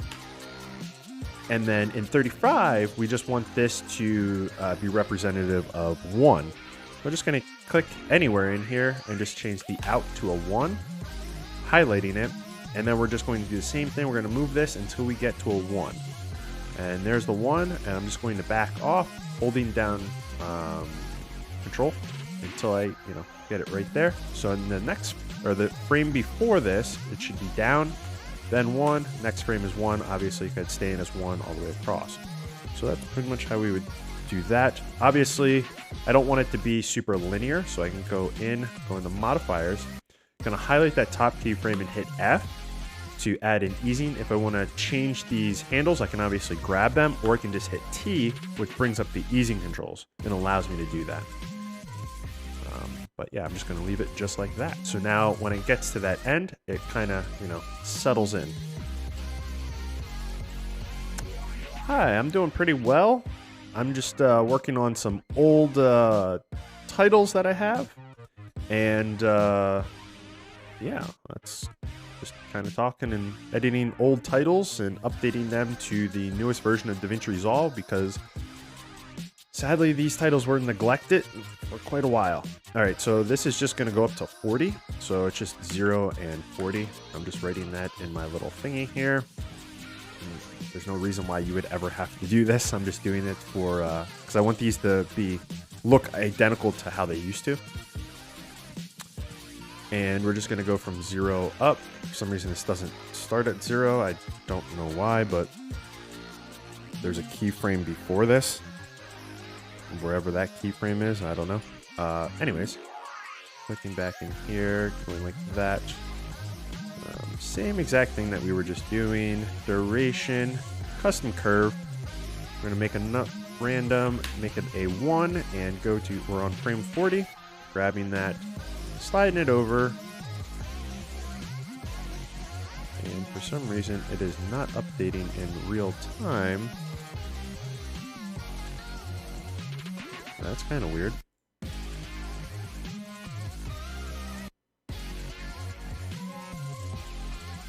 Oh gosh, now it's at the bottom of the screen. That's really weird. It's not updating in real time now. I wonder why.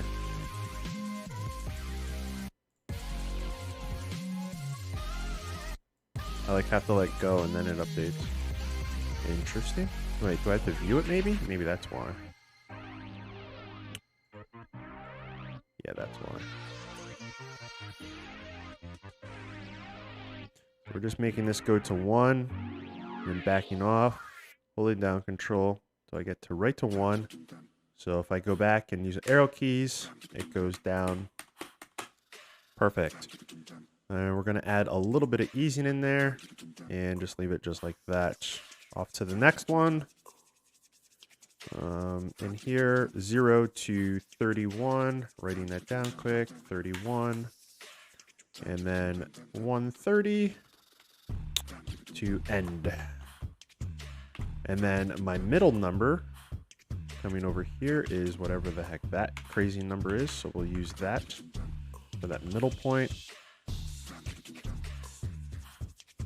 All right, so we'll just reset here again, and we are going to go in and do the same thing that we've been doing. And we're going to bring this back to 31, and we're going to grab that random number there. So there's my little thing, grabbing that number, pasting that number in here, and we're going to grab another one and pasting that number in here so we have a flat line. We're going to grab this one and slide it until we get to this number up here. So there it is, and sliding back till I see the numbers change. Holding down control, and did I just crash again? Come on.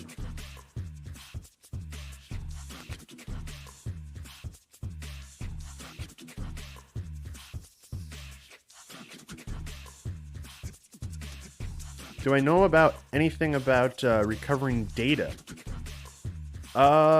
Yeah, I actually know a lot about recovering data. I actually have a whole video about when... give me 1 second.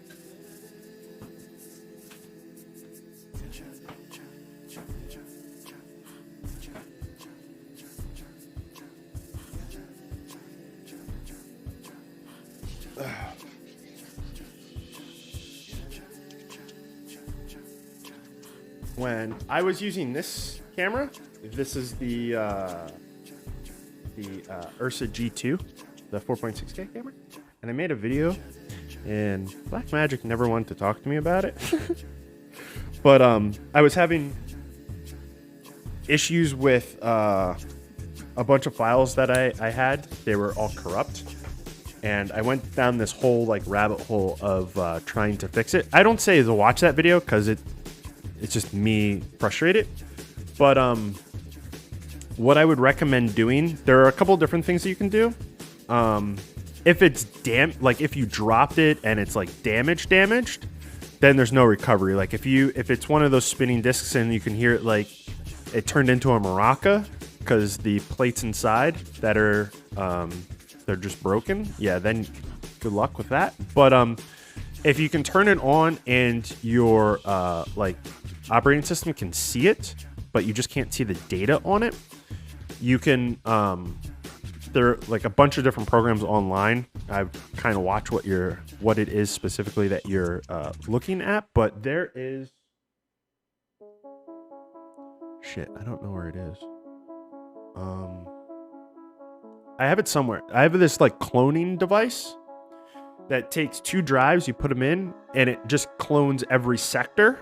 So like if your drive is like struggling, it'll try to copy every sector, and you just leave it in that thing for like a day, and then you come back, and once it says it's completed, then you install it into like your computer or whatever, or another external, and sometimes you can pull off. There's like a bunch of like little things, and then there's also like external programs that you can run that like boot up in their own like environment.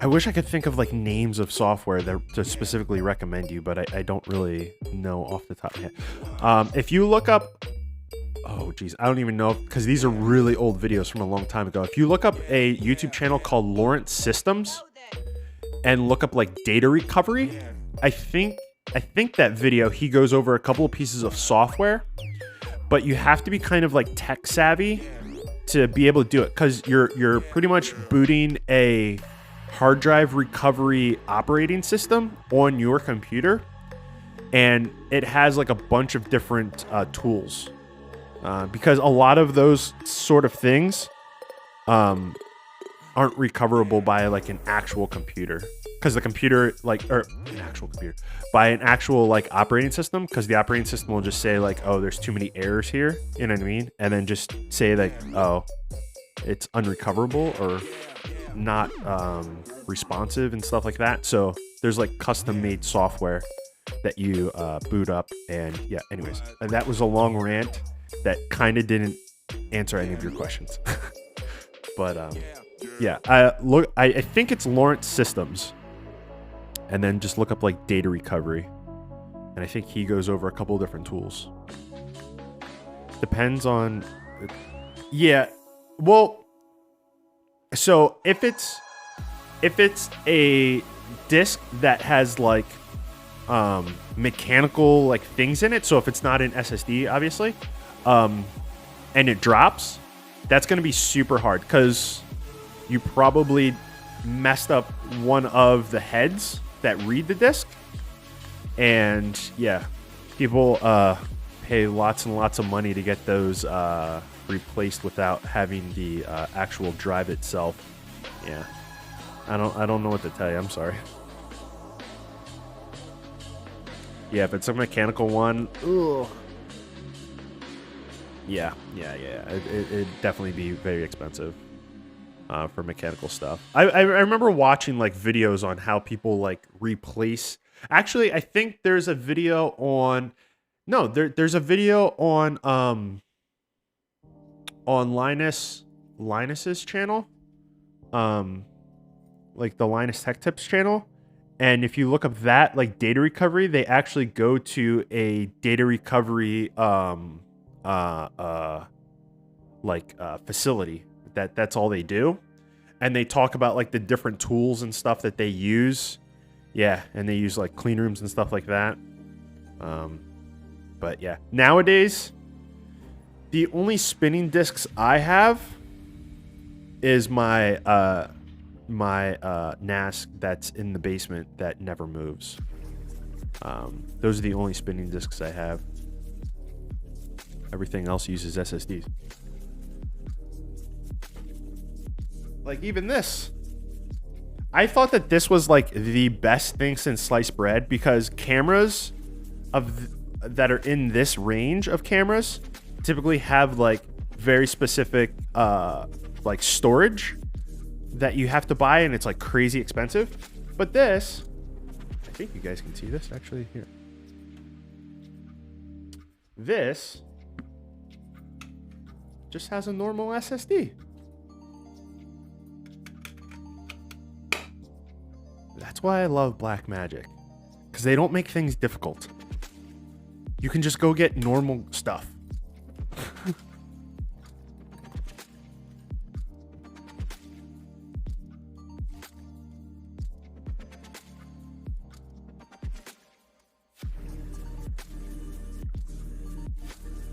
Do you take your SSDs like out while you're mining?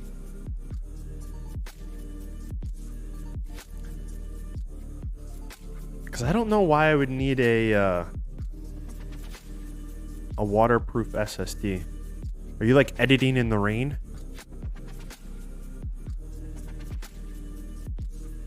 Oh, those is it Lucia or yeah, Lucia drives?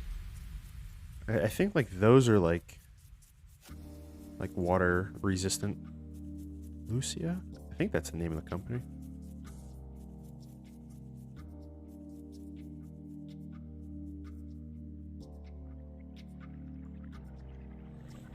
I don't even remember where I stopped here.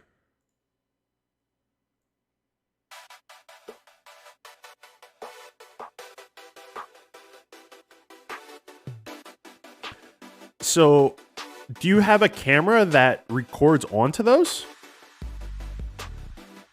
Because I don't think that there's any other company. I could be super wrong on this because I don't really keep up with a lot of cameras. But I think that Blackmagic's the only company that has USB plugs on their cameras that you can just take in a USB SSD and plug it in. I think that is freaking awesome too. So you don't have to buy expensive meat. You can just buy a normal SSD, like a USB SSD, plug it in there, and then once you're done, plug it into the computer.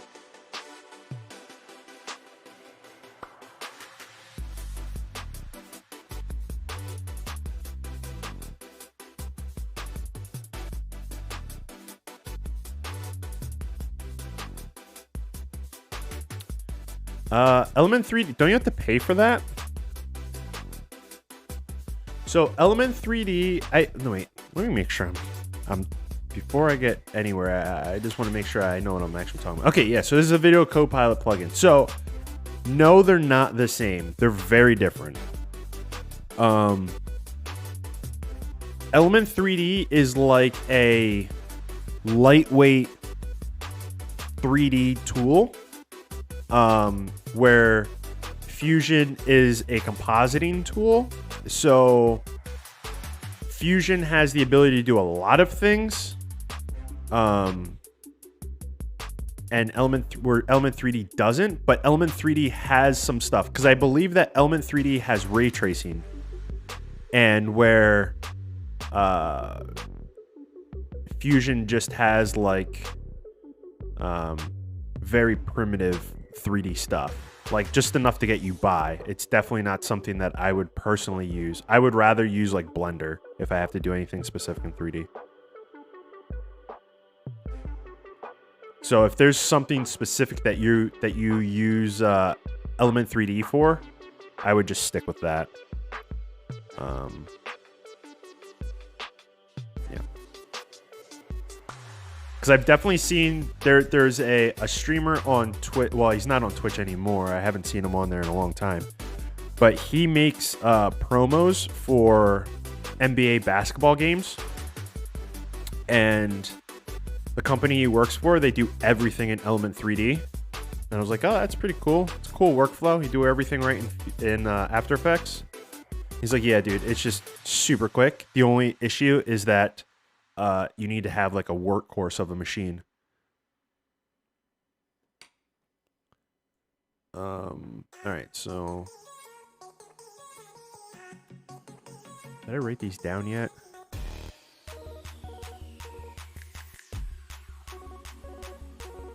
$31, $130, and okay, so I did. Oh yeah, this is where it crashed. That's right. Oop, wrong one.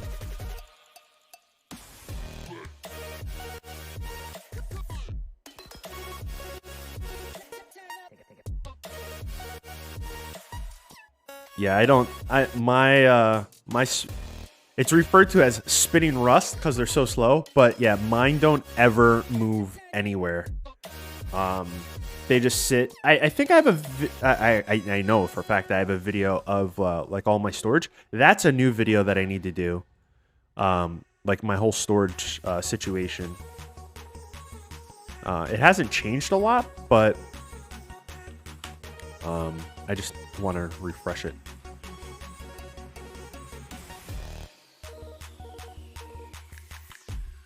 But yeah, I never move any of the spinning drives, because you're just asking to potentially have corrupt stuff.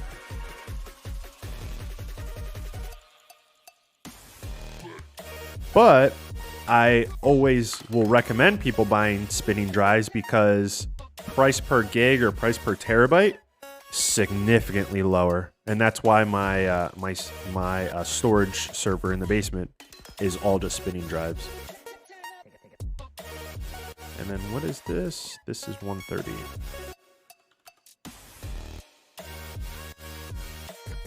Killed 2 while dusting? Did you shock them? That's funny.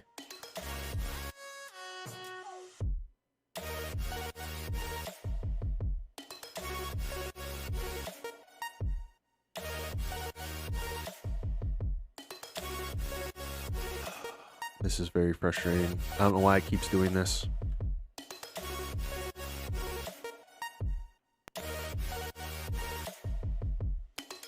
Lee, do you use Element 3D often?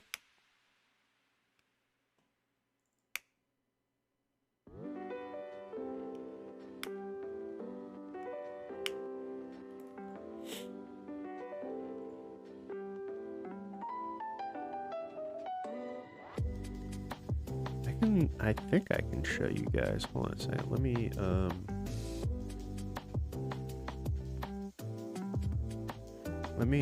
I think I can pull this up. Hold on a second. Let me go look quick.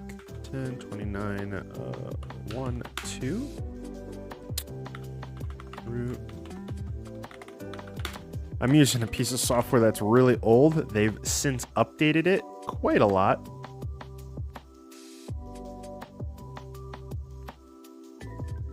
I think that I super concerned with anything here. All right, yeah. Screw it. I'll show it. All right. So I use a piece of software called FreeNAS. It runs my NAS in my basement. Now it's called TrueNAS. This is really old, this version. Obviously, if you look at the the CPUs that I have in there, they are stupid old. But this is a workhorse. This system will saturate a 10 gig card. Yeah, so these CPUs were made in 09. So it's an old system. But yeah, so this is like where majority of my storage is. I have one Synology box as well, but I use that for a very specific set of things as well. So.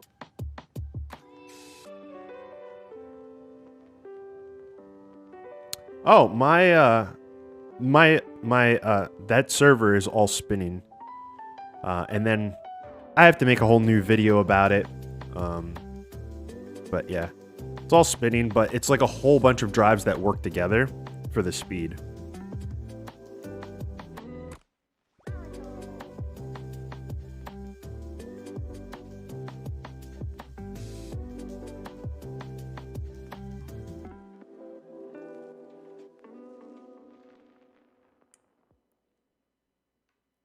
Oh, I think I know what you're talking about. Like the easy, yeah. So it runs a thing called ZFS.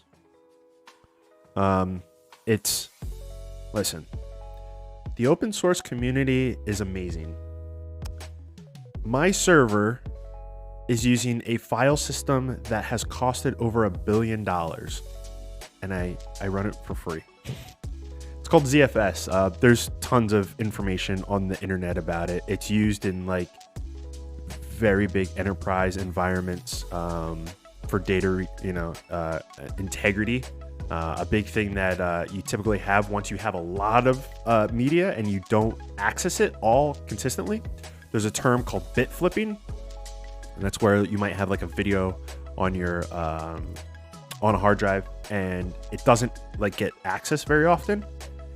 And over the course of a bunch of time, that there could be like a bit on the actual platter that gets flipped, and then you'll have like a corrupt file or a corrupt frame, depending on the file type that you're using.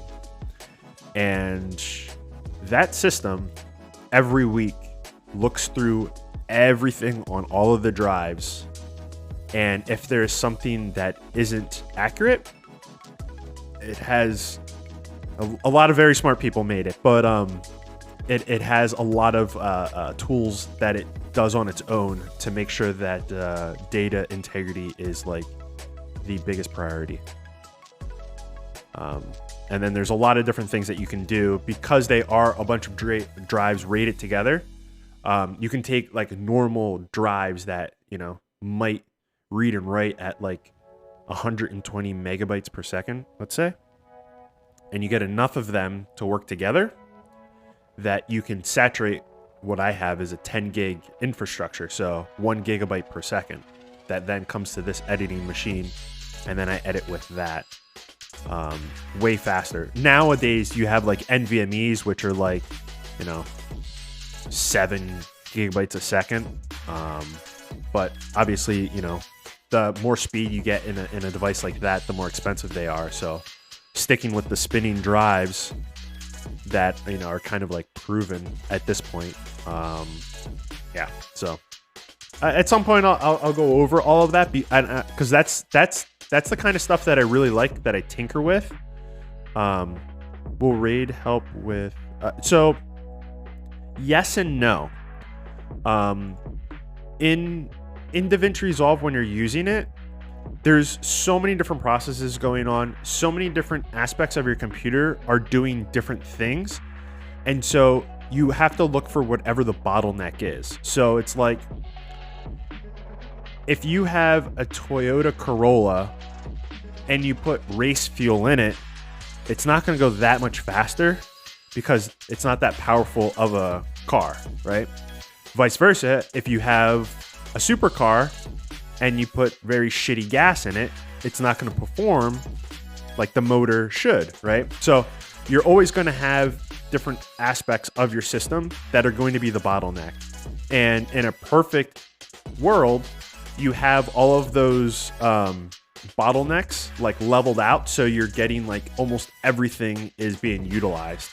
You don't really get that. That's why, like, when you're rendering, if you look at like your resources on your computer, if you're using like Windows, you'll see that like one thing will be pinned, like the CPU will be pinned at like 99%, but then the graphics card might only be doing like 20% of the work, and your hard drives might be barely reading or writing. You know what I mean? So there's always like a bottleneck somewhere. It could be the processor, it could be memory, but it being external, the biggest bottleneck there is having the fast enough networking, right?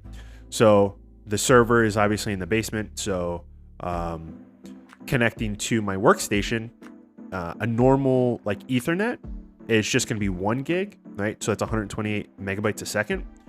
That is not that fast. It's fast, but it's not that fast.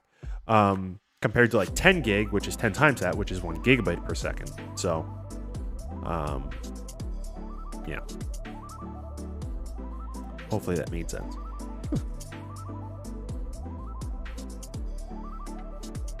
Yeah, so like if you get Task Manager,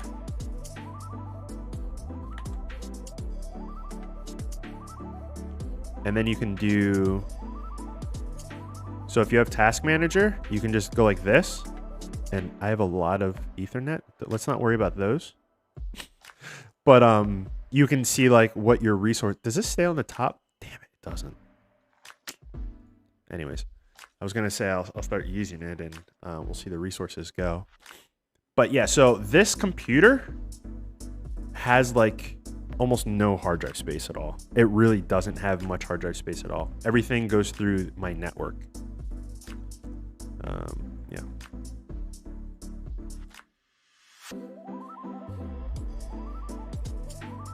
Okay, so where were we? I don't know. I think we were doing this one because it doesn't have any easing on it yet. So this is going to be at 130.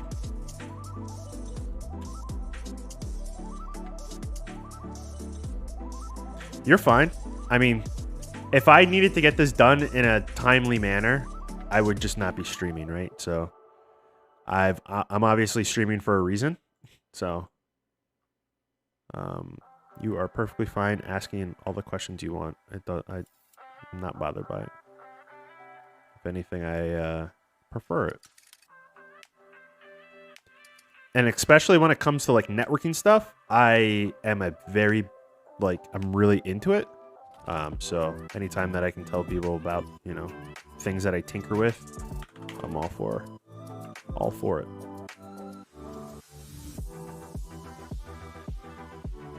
All right, so new one, this is going to be 33, wait, 0 and 33, and then 120 and end.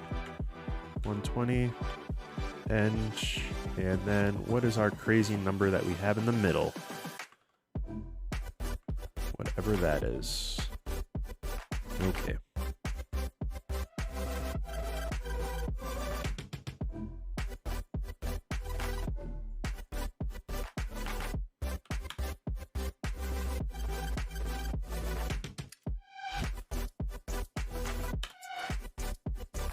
Yeah, no problem. Like I said, I don't mind it at all.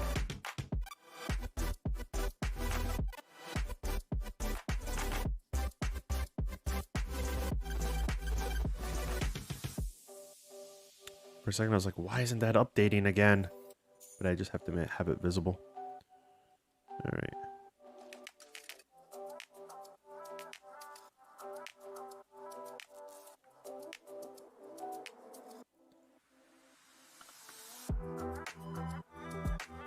At some point, I have to show you guys, I have to make a video about Postgres databases instead of just normal system databases. That will be an interesting one to teach people, because I bet you a lot of people will get lost on that one. because yeah. Although in all reality, they have made it easier for people that don't really understand Postgres or potentially working in Linux and stuff like that, because now they have an actual installer that just kind of sets up everything for you. So what I just said doesn't actually make sense. It's just not the way that I did it.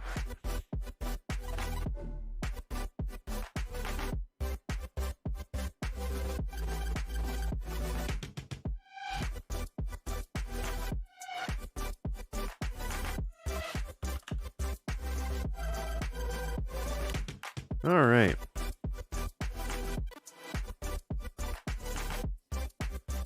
That looks good.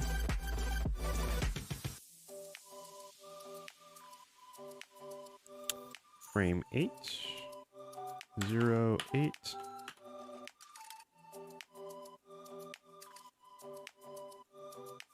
MySQL, that brings me back to when I used to host WordPress.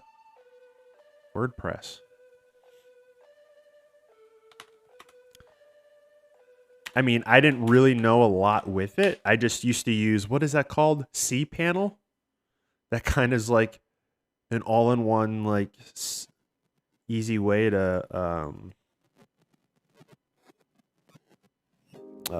set up all that stuff.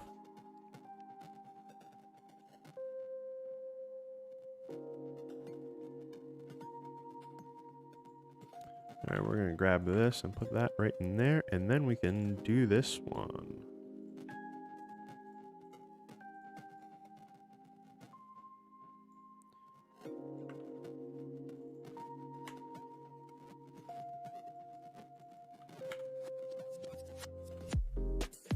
Oh shit, I put this in the wrong spot. I was like, why'd they stack on top of each other? I've installed it. GPU and a bootable SSD in my current machine, thinking I can build the whole editing computer from scratch.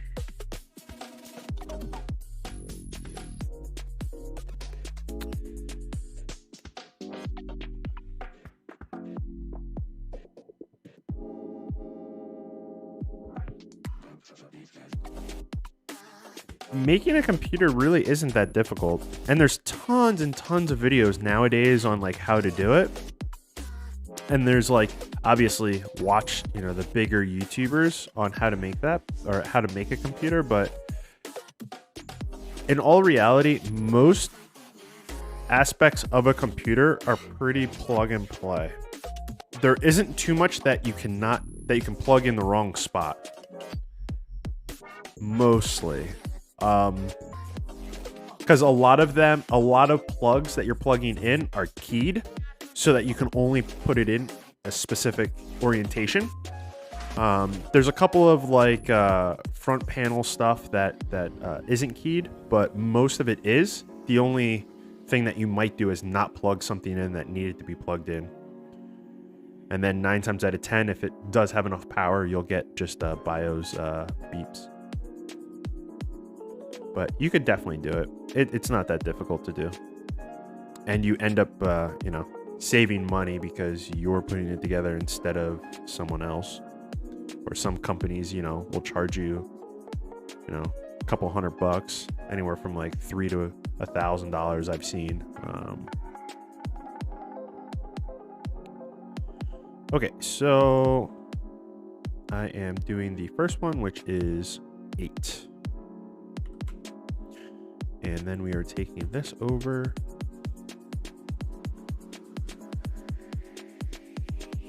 Let's view this first.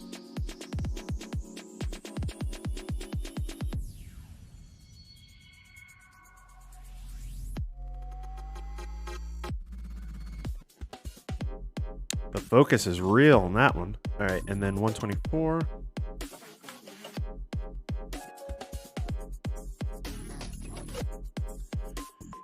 I've installed the GPU.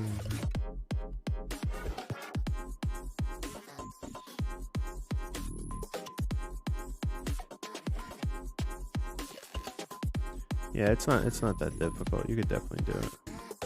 Maybe Maybe I just say it's not that difficult because I've been building computers forever. But I personally don't think it's that bad. And like I said, especially because there's so many bigger creators out there that actually have videos that I would recommend watching.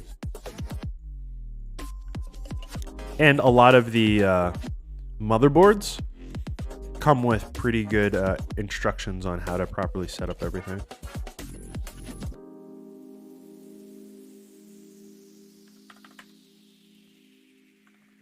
But that's why we have integrators. If you don't feel comfortable doing it, you can just have someone else put it together for you.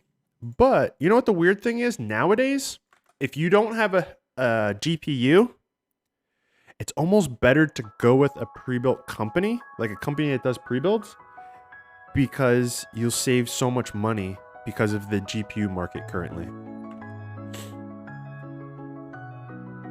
It is still insane. I can't get over it.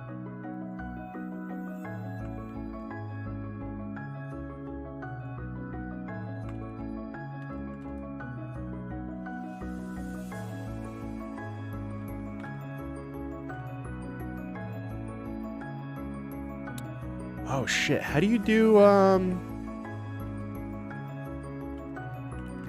forget how to do, space.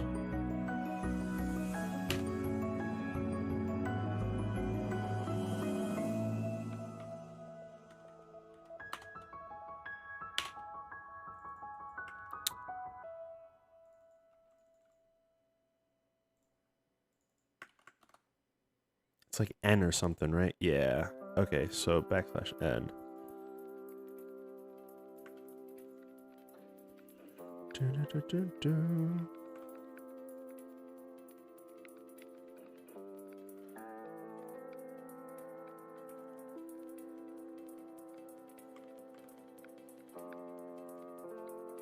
Oh wait, one of these, oh gosh, which one was it? One of these I have to make like new controls, right? Was it this one? One of these I have to make new controls because we made all that stuff to change the size, right? Was it this one? Yeah, it was this one. Okay.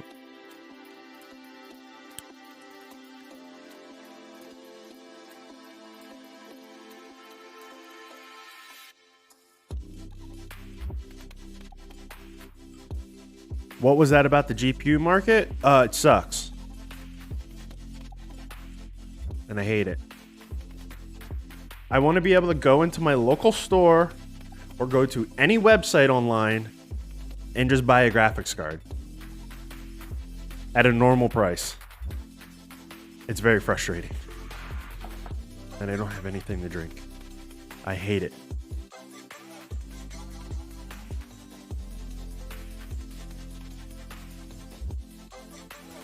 I hate it with a passion. You are right, but I hate it. Still doesn't change that I hate it.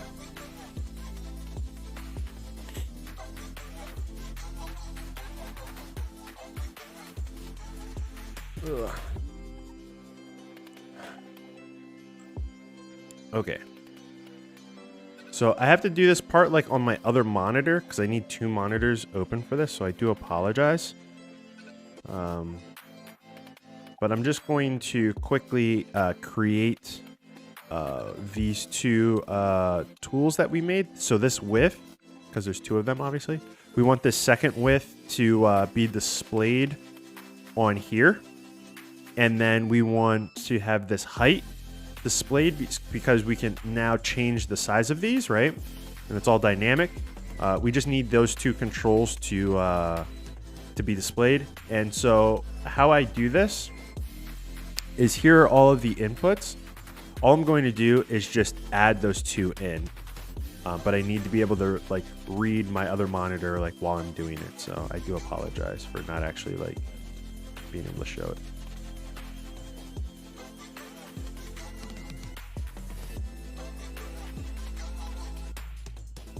And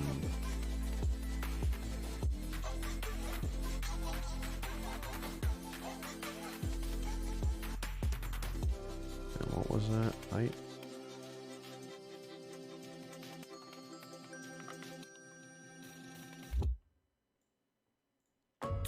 And we'll make the default 0.05.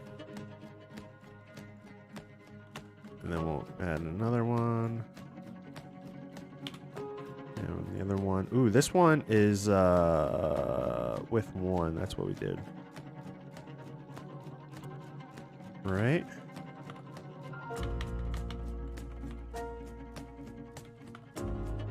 I think that should be good. And we'll leave that as 0.5 as well. So now they're down there, right? Oh, okay. Yep, so we have that control and that control. Fantastic. So that is good. All right, so we'll save that, but we're gonna move these. I'm gonna move them up here somewhere. Maybe I'll put them like right here or somewhere. Or no.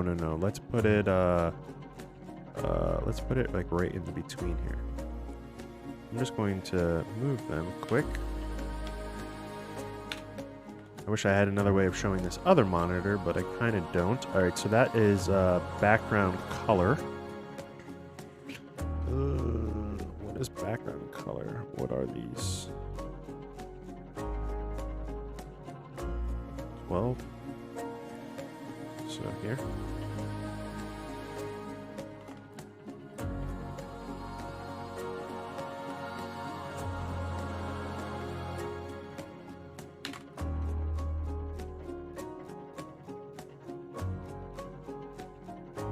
Okay, so they're here.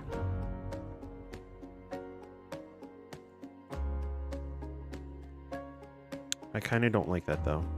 I feel like they're kind of like hard to see in the mix of everything. So I'm actually going to move them. We're going to put them at the top underneath the text.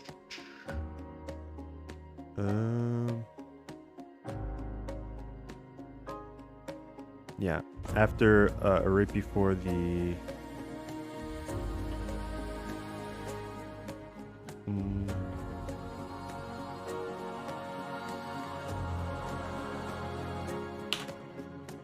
okay, maybe that will be a little bit better. So like you're like writing stuff in, and then there's a height and a width.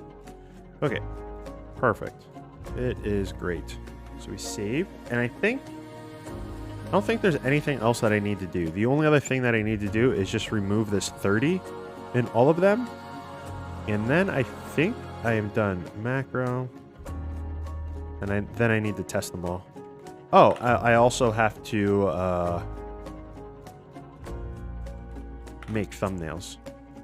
So I will do that. And I kind of forget how to do it because I haven't done it in a little while.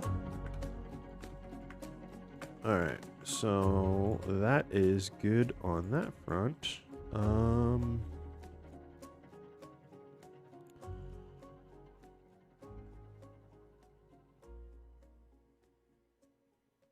Change the load screen?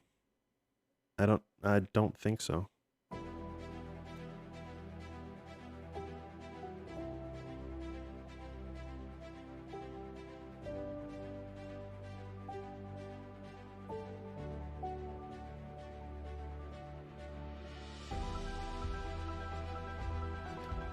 That's crazy. Is that a Canada thing? The yogurt and chicken? Or am I just like not... Do I just not know that? I really don't go to the grocery store often.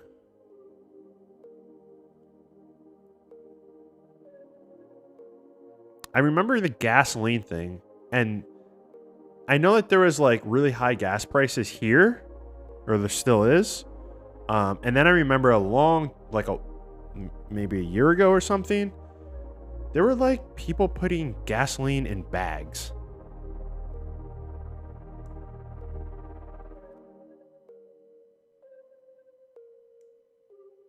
Huh.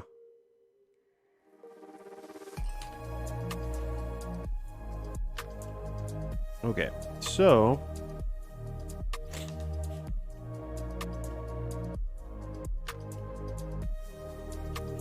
did you have the floods when we had all the tornadoes? I'm guessing that was on the news for you guys the tornadoes that we had, because it just kind of flattened whole cities. It's crazy, the aerial shot, and it's just like a whole city just flattened from tornadoes. When we had those crazy winds, what was that, last week? All right, so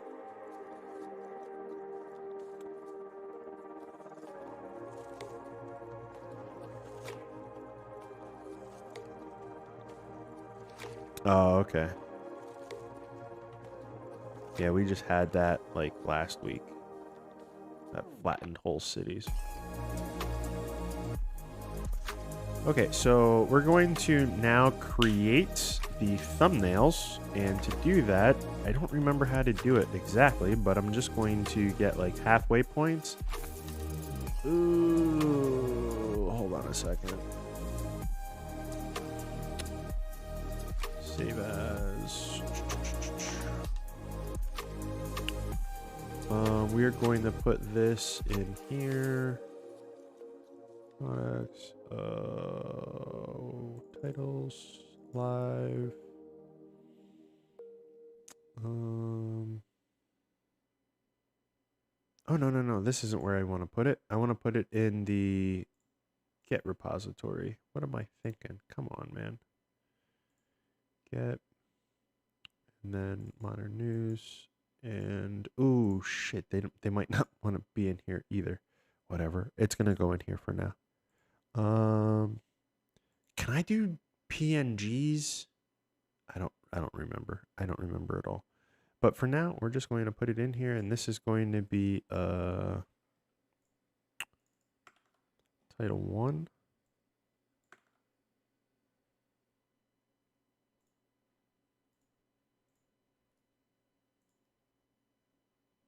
Okay.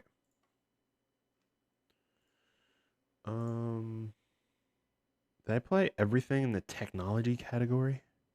I think I did. Now I need to pick a different category. Let's go with I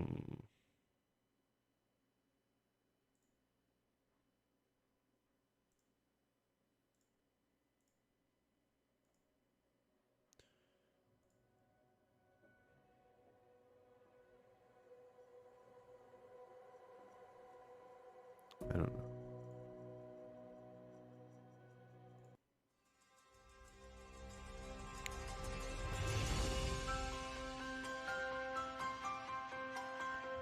Yeah, that I didn't personally have any of that stuff where I'm at. I'm on like on the East Coast over by New York. But what we did get are crazy winds, but not to the degree that obviously they got. My house sounded like it was going to blow over. And there was one point where I was sitting on my computer and all the power went out. And some of my equipment has UPSs. So like I was just sitting there working on my computer in pitch black, but my monitors and my computer was on. And I was like, what the heck is going on? I look out the window and the whole neighborhood's completely pitch black. It was definitely interesting. And the whole, at that same time, the whole house is rattling. I could never imagine living in an area that like has the potential of getting tornadoes like frequently. That's some terrifying stuff for sure.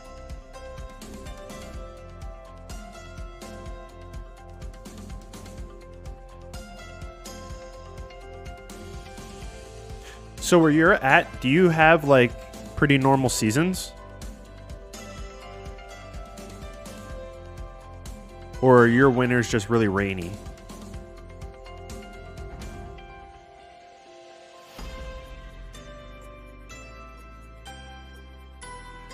I'm super...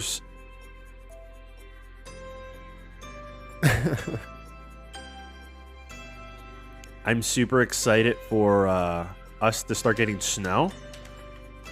Because I'm really big into snowboarding. So once we get some snow, that's like what I'm going to be doing.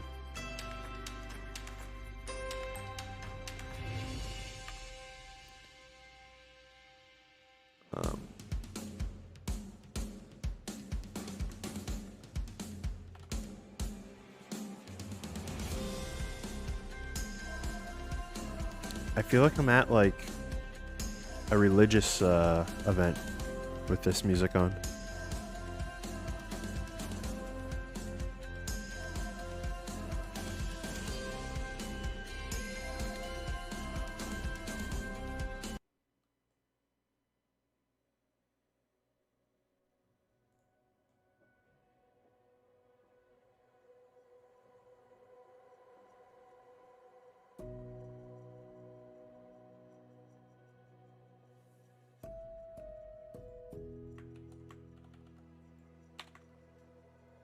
I haven't gone like snowboarding in a couple of years just because of like the whole pandemic thing. And I'm so excited to like get back to it.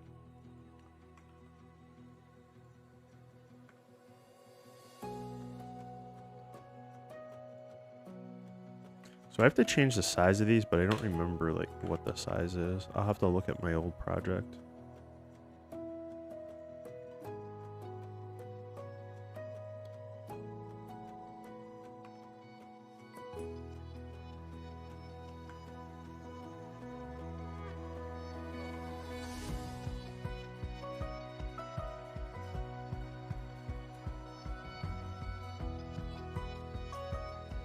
Oh man, so you guys get, so when you say fires all summer, is that like the equivalent of California fires that you guys have to deal with?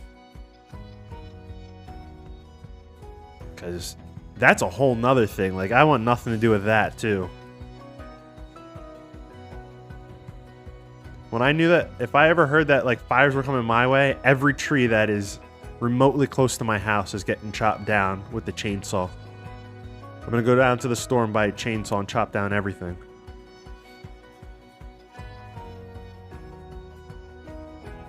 Even though that in all reality, it's like the embers that fly and touch your house are kind of what start it. Talk about feeling helpless. Alright, so what I am going to do quick is look at one of my other projects that has this. So let's go look.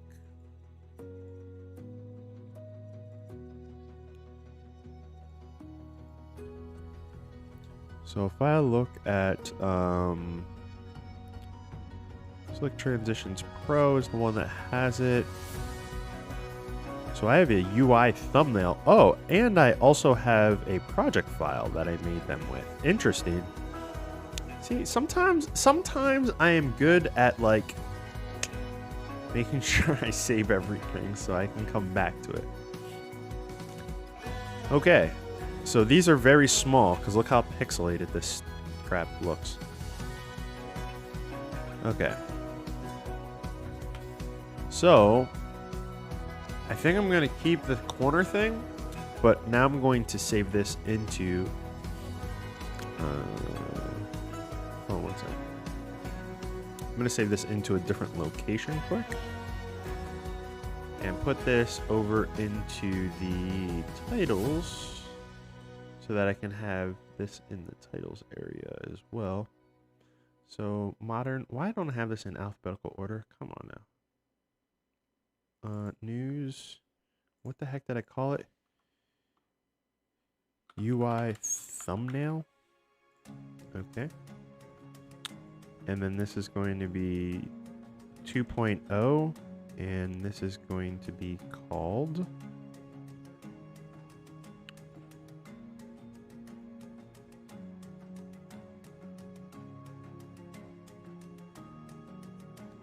Modern News Titles in here. Okay. So now that I have that in there, now I need to go into here and I need to pull up the, yeah, I shouldn't have put them in the get repository, but whatever. I can just pull them out quick.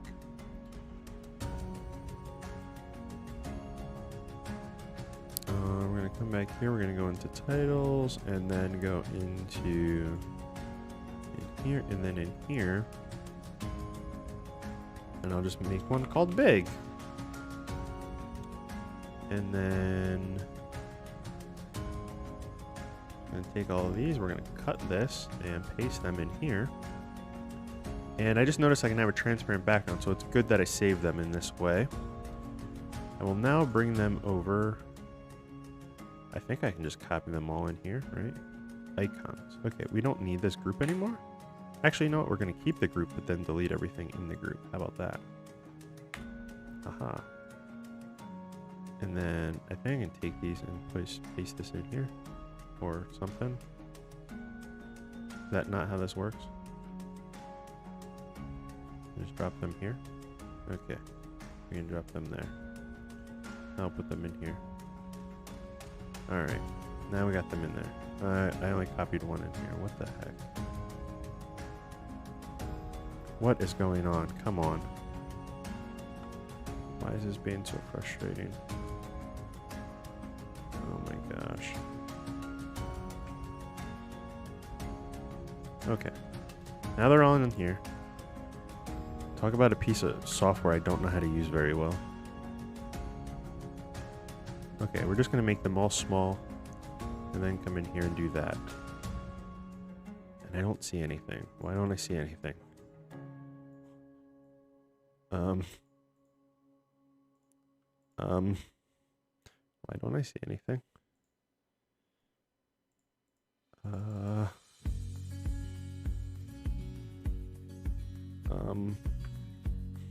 What happened? Did I... Why does it keep thinking that it's big? Alright, you know what? We're backing up a bit. We're getting rid of all of these, and we're going to start from scratch. We're just going to bring one in.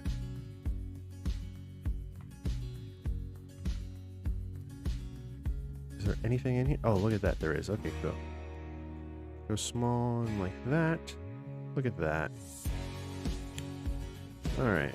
We're back to the freaking music I don't want to listen to. So what does this look like if I put this here? Oh wait, there's a... Okay. Well, I don't think it's that color. So we're gonna pick a different color. I think the thing is like that color. Okay, that won't be bad as a thumbnail. Actually, how big is it though? Thumbnails in Resolve are pretty small. So I think I'm just gonna make these look a little bigger. Oh geez, what am I doing? Okay, it might be a little too big.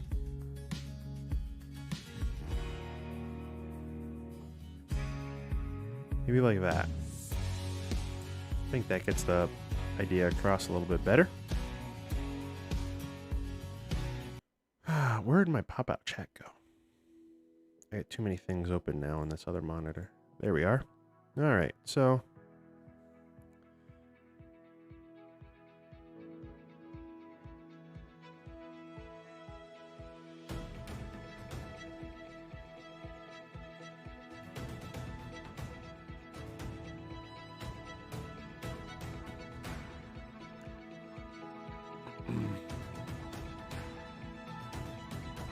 wasn't there a drought this summer there?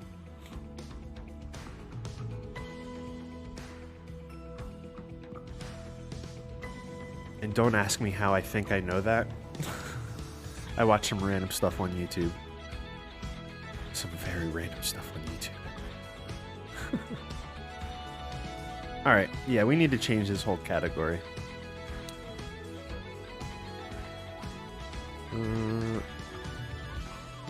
Vlog and commercial.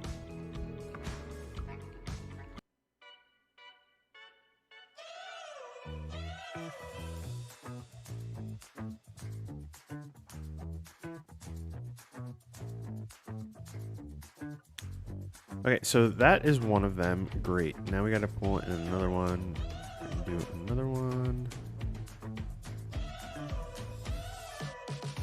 I wish I knew how to like auto scale. That would be pretty cool. I'm just gonna do it like that. So when you see it, it'll just look like that. Fantastic. Grab another one here.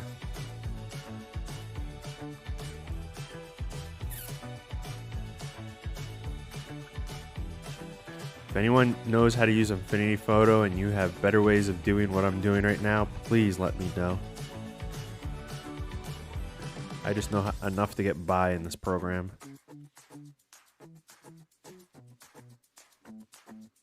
Oh gosh, I opened it over there.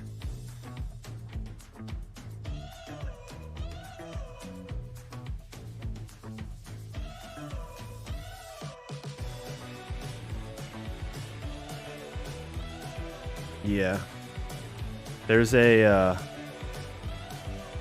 guy that it seems like he owns a very, very big farm on YouTube, and I was like watching a couple of those videos, and he was talking about how like really bad it is compared to you know, past years.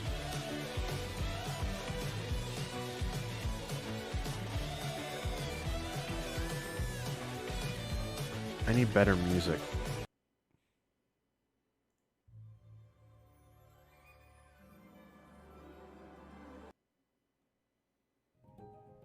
For a second, I thought that was going to be Christmas music. I was like, no.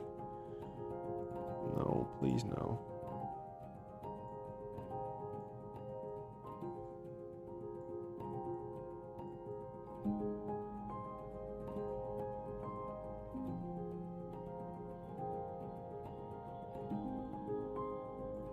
All right. And I think I have one more. 1, 2, 3, 4. Yeah.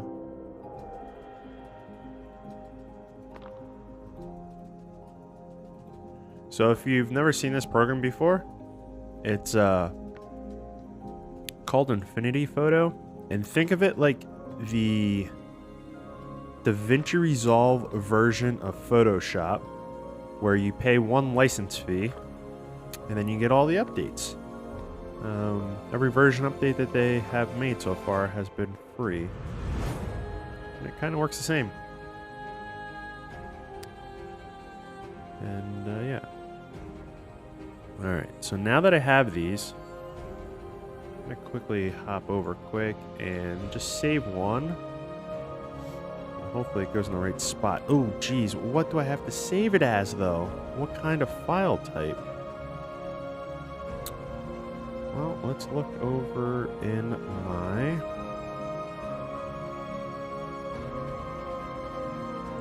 Look over here, and we'll go into... in here. So they are PNGs as well. So the big thing with the thumbnails is that you have to have the same name for them to work. So yeah. Okay, so let me save one quick, or them all. Export PNG.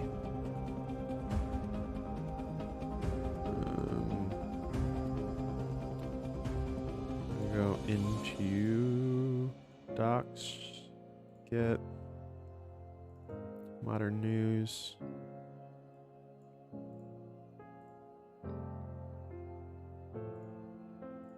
All right, and then in here, this is called the one that's up there. Yes.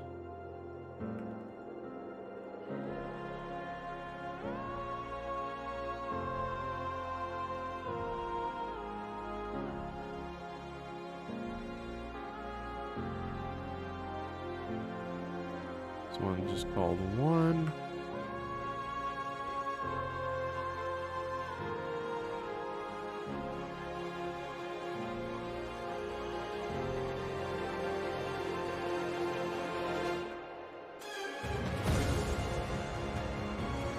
This is some epic, I want to make a movie. Or like a cool, like, video. I haven't made something good in quite a while that I get to use music like this.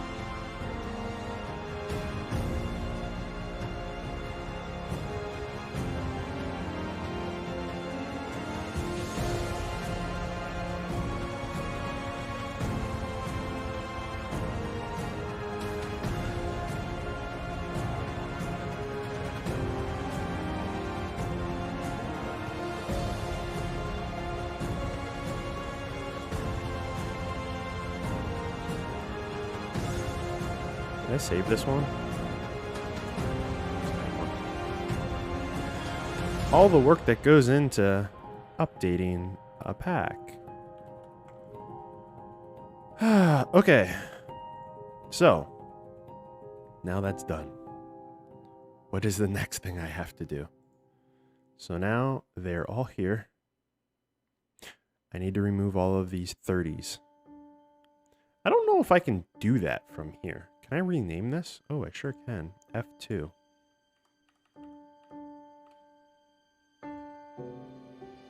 F2.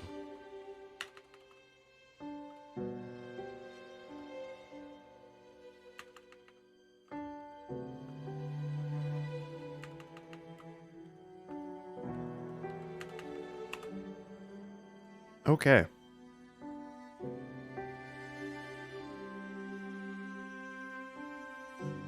$595 for the DaVinci Resolve keyboard. Is that a part of the whole price cut thing that they did? What was that? Like a month ago? A month, 2 months, something like that? A month or 2 months ago? No, a month ago. They had like a price cut to like everything.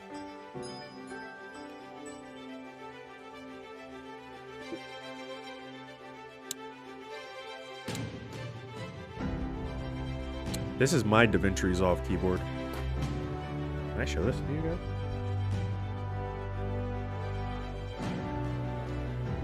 Ooh, that's like flickery on there. I can actually make this brighter. Oh gosh. Is it still flickery? Yeah, whatever.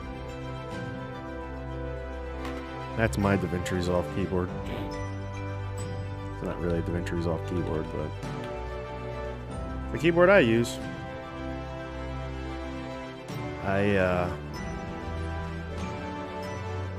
For me, that price point is kind of hard to justify.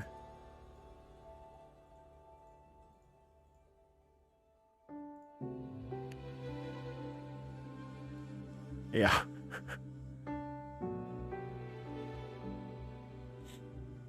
After getting like a true mechanical keyboard though, I don't think that I could ever work with like one of those like mushy keyboards.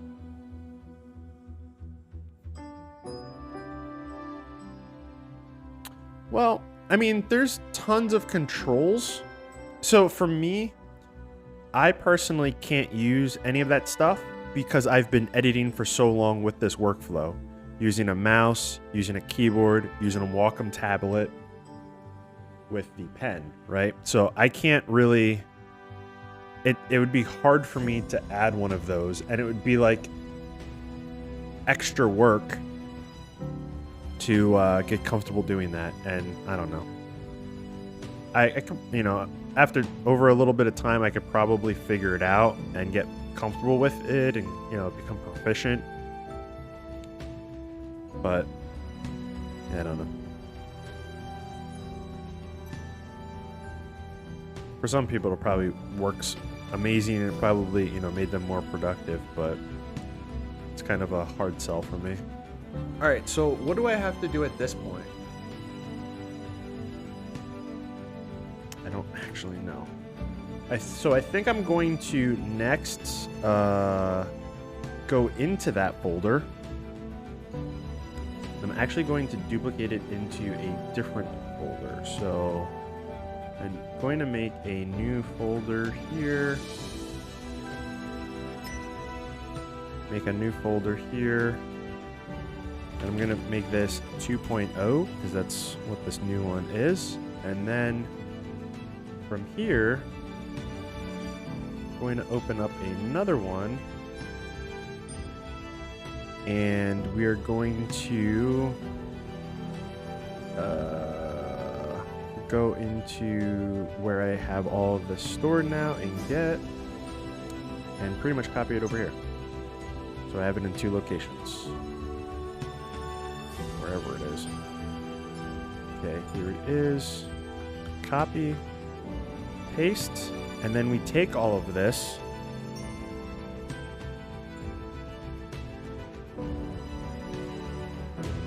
Just copy that. I'm going to take all of this, right click, save as, and zip it. And we're going to name it the pack's name, v2. Can I do a 0.0? I don't know if I can do that. And then drfx. And then would you like to change it? Yes. Now I have that little pack saved. I'll close. And now we simply just come over here. I think this is how you do it. And I think I just drag this in here. I could be wrong. It looks like I'm wrong.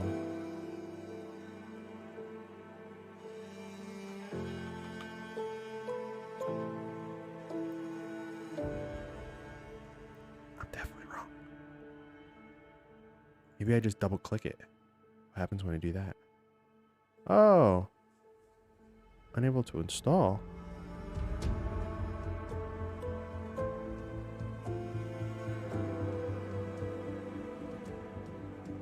Doesn't seem to. Okay.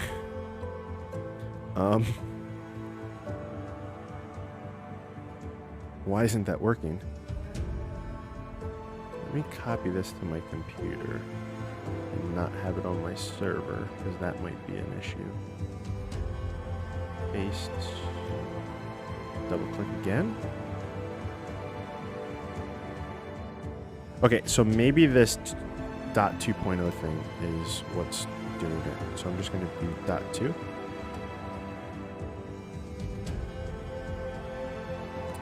Okay. Now I need to go back in and look at how my other ones laid out, because I thought that that's all I had to do. Site.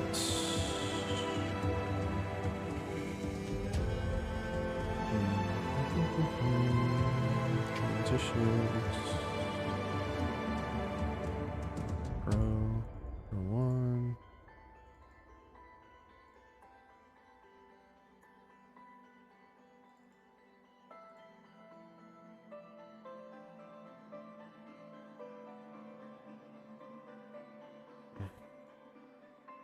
No, why did I just close that?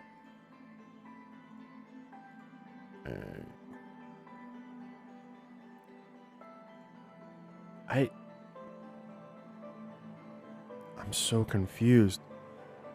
Why doesn't that work? Oh, because I have to put it in a titles folder. That's why, I bet you. Right? I think. I hope. All right, let's try this.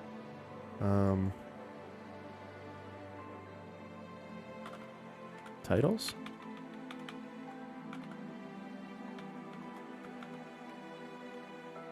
I think that's how that works. And put all of them in there.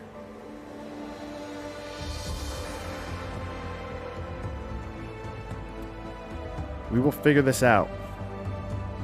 It's been a while since I made one of these. Oh shit, I did it in the wrong folder.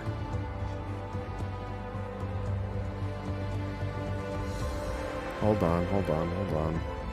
I need to like set up a streaming system that doesn't have everything that this system has on it.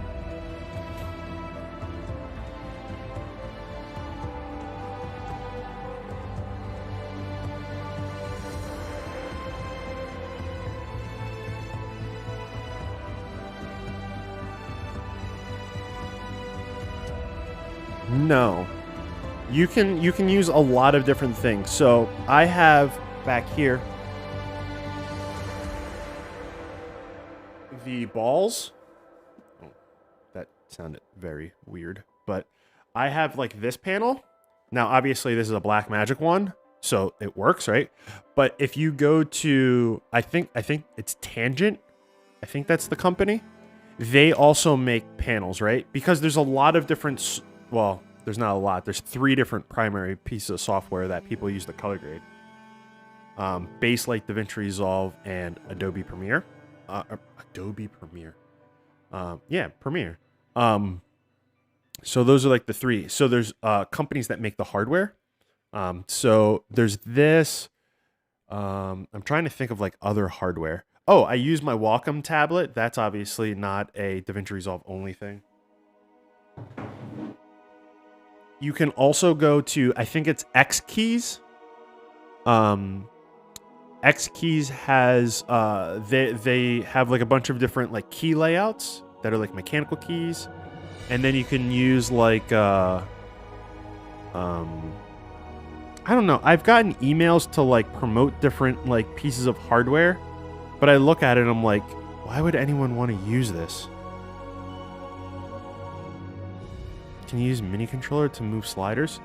Yeah, there's actually, if you look up probably on YouTube somewhere, mini controllers, like I don't really know what the device is used for. Like what it's, you know, initially or like promoted to be used for, but I definitely have seen someone with like a little device that has like just knobs, like little twisty knobs like on the top of that. And I don't really know how they have it mapped, if they have like custom software or anything, but yeah, you can definitely use, it's a long way to explain, yes, you can use other hardware.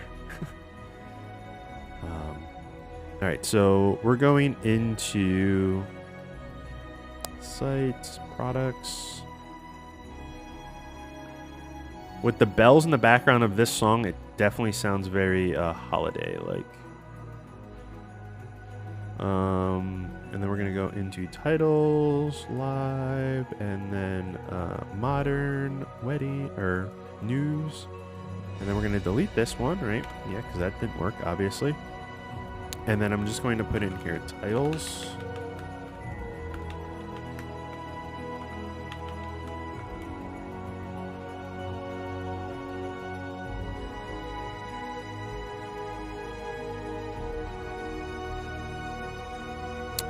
I think it just goes into a titles folder. I don't really actually know, but we're just gonna try it. And then we will go to like that and put that in there, and then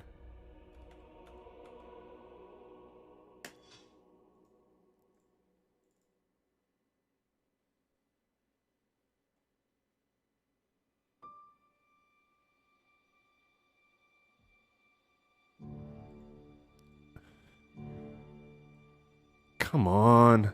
I don't know what the path is. I forget. All right, you know what? I know how to figure out the path. I just simply go and look and see what the path is. So let's open this up. Let's go into here and then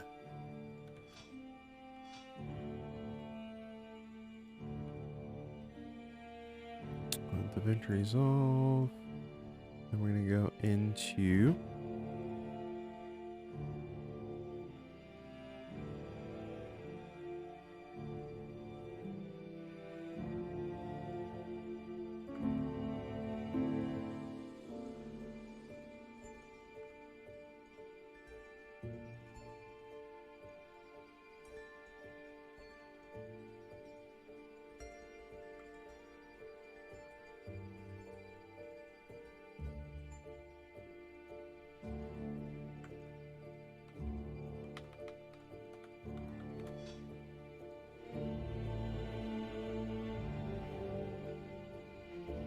oh, right, there we go.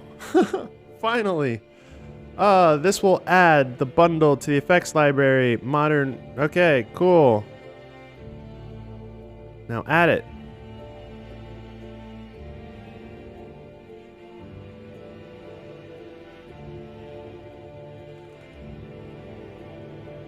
It's not here. Why is it not here?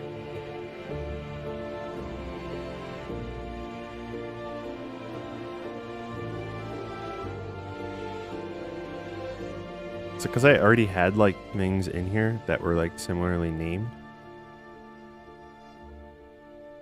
Why didn't it add? It's here, but why isn't the... Oh gosh, now I gotta figure out why it didn't actually add the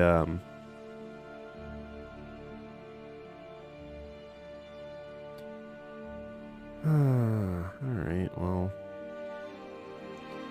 what we can do is this one. Let's make sure that this is the right one. So if I put this on here, does it have my height?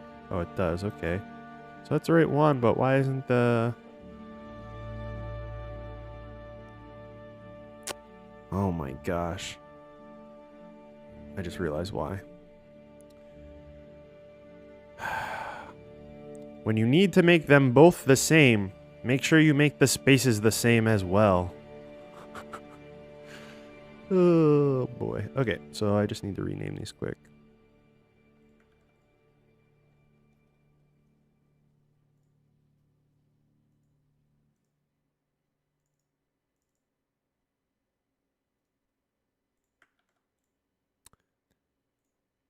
Should I keep the blue light? I just have those like light tubes on the floor. I always like steel blue. I mean, I've used steel blue in all my other places, so.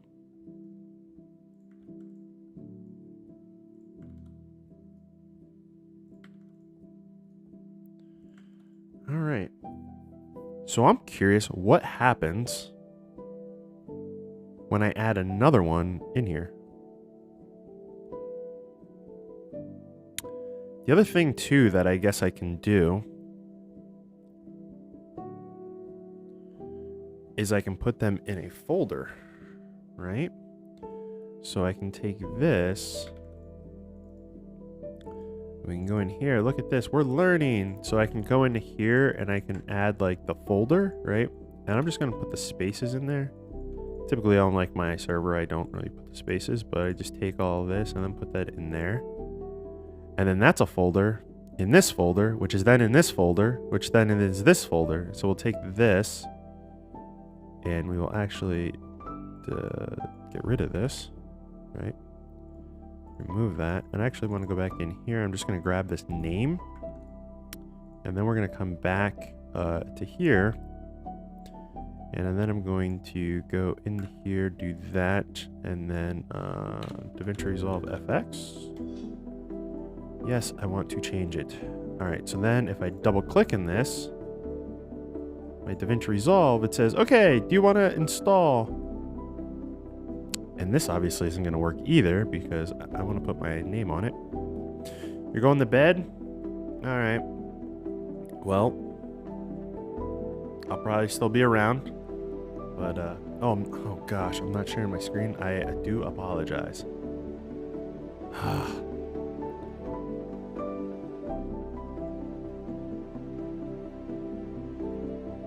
I'm sorry.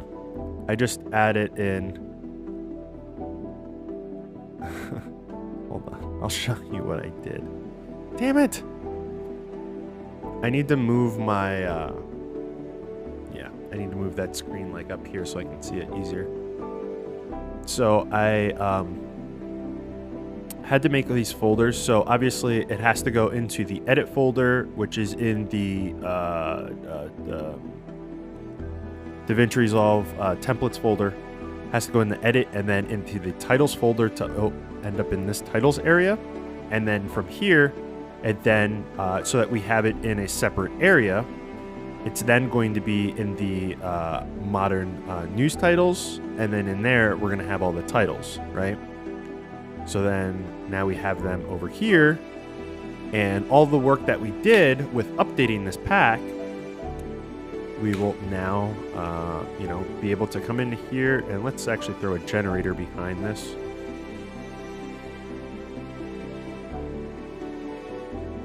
So we can see it. So, come on, man. All right, so now we have that there, right? So now we have the ability to make it smaller, right? And not have any issues, or make it larger and not have any issues. And then the other thing that I primarily wanted to have is obviously it in its own little folder, but then also having the thumbnails there. So it gives you a representation of what is going on. So I'm pretty much going to be doing this for all of my other packs that are on my website that are not 17 version. So all of those will definitely get updates. Just because I feel like now there's such a good tool set that all of these are so out of date that they're like not usable anymore. And so if I update them, they'll be usable.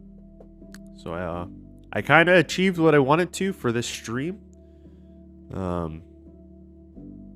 Moto Mining is heading out. I think I'm probably going to do the same as well. Let's go over and... Oh, I've been streaming for 3 hours. How about that? Well, that's dope. Thanks everyone for hanging out. I will probably just put this live stream on my, like, I'll just, it was recording the whole time, so I'll just have it posted after. So if you missed something or you're interested in how to do this, I didn't really make a new title pack. What I did is I just repurposed my old one and then just added all the new features to it. And yeah. So, yeah, with that being said, is there any other questions anyone has before I do head out of here? Have you guys been using DaVinci Resolve for a while? Or I guess, how have you found my my channel? Like the live stream thing, did that just show up like on your recommended? Was it in your subscriptions? Was it on the homepage? I'm kind of curious. Anyone's willing to share.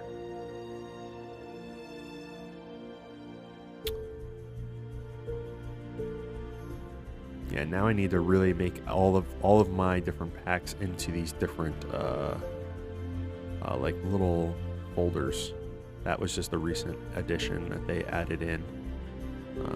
I need to start doing that, and I don't have it for my forced transitions. They're in one, right? But they don't have any thumbnails. And then I believe that all of my slick transitions don't have, they're not in a folder. So they have thumbnails, but they're not in a folder. So they all really just need some updates, to be completely honest. Was already subscribed. Okay, cool. Popped in from the home page. You were live. Oh, it's okay. No worries. I'm just trying to figure out like where the best place to stream content is. If it's on YouTube or over on Twitch. And then just trying to figure out like what kind of content to stream. But I felt like this was not super complicated, so like if people were in chat and they had questions, I could answer them, and I could kind of work on this because it was something I was going to work on no matter what. So why not do it and talk with a couple of people? But yeah, appreciate everyone hanging out for a bit. And I think with that, I'm gonna head out. I wish I could say the next time I'm gonna stream. I'm not too sure. I haven't set up any type of schedule. But yeah, we will see. Hopefully I catch you all again. But if not, more videos on the channel to come. Thanks everyone for hanging out, and I'll see you guys later. Peace.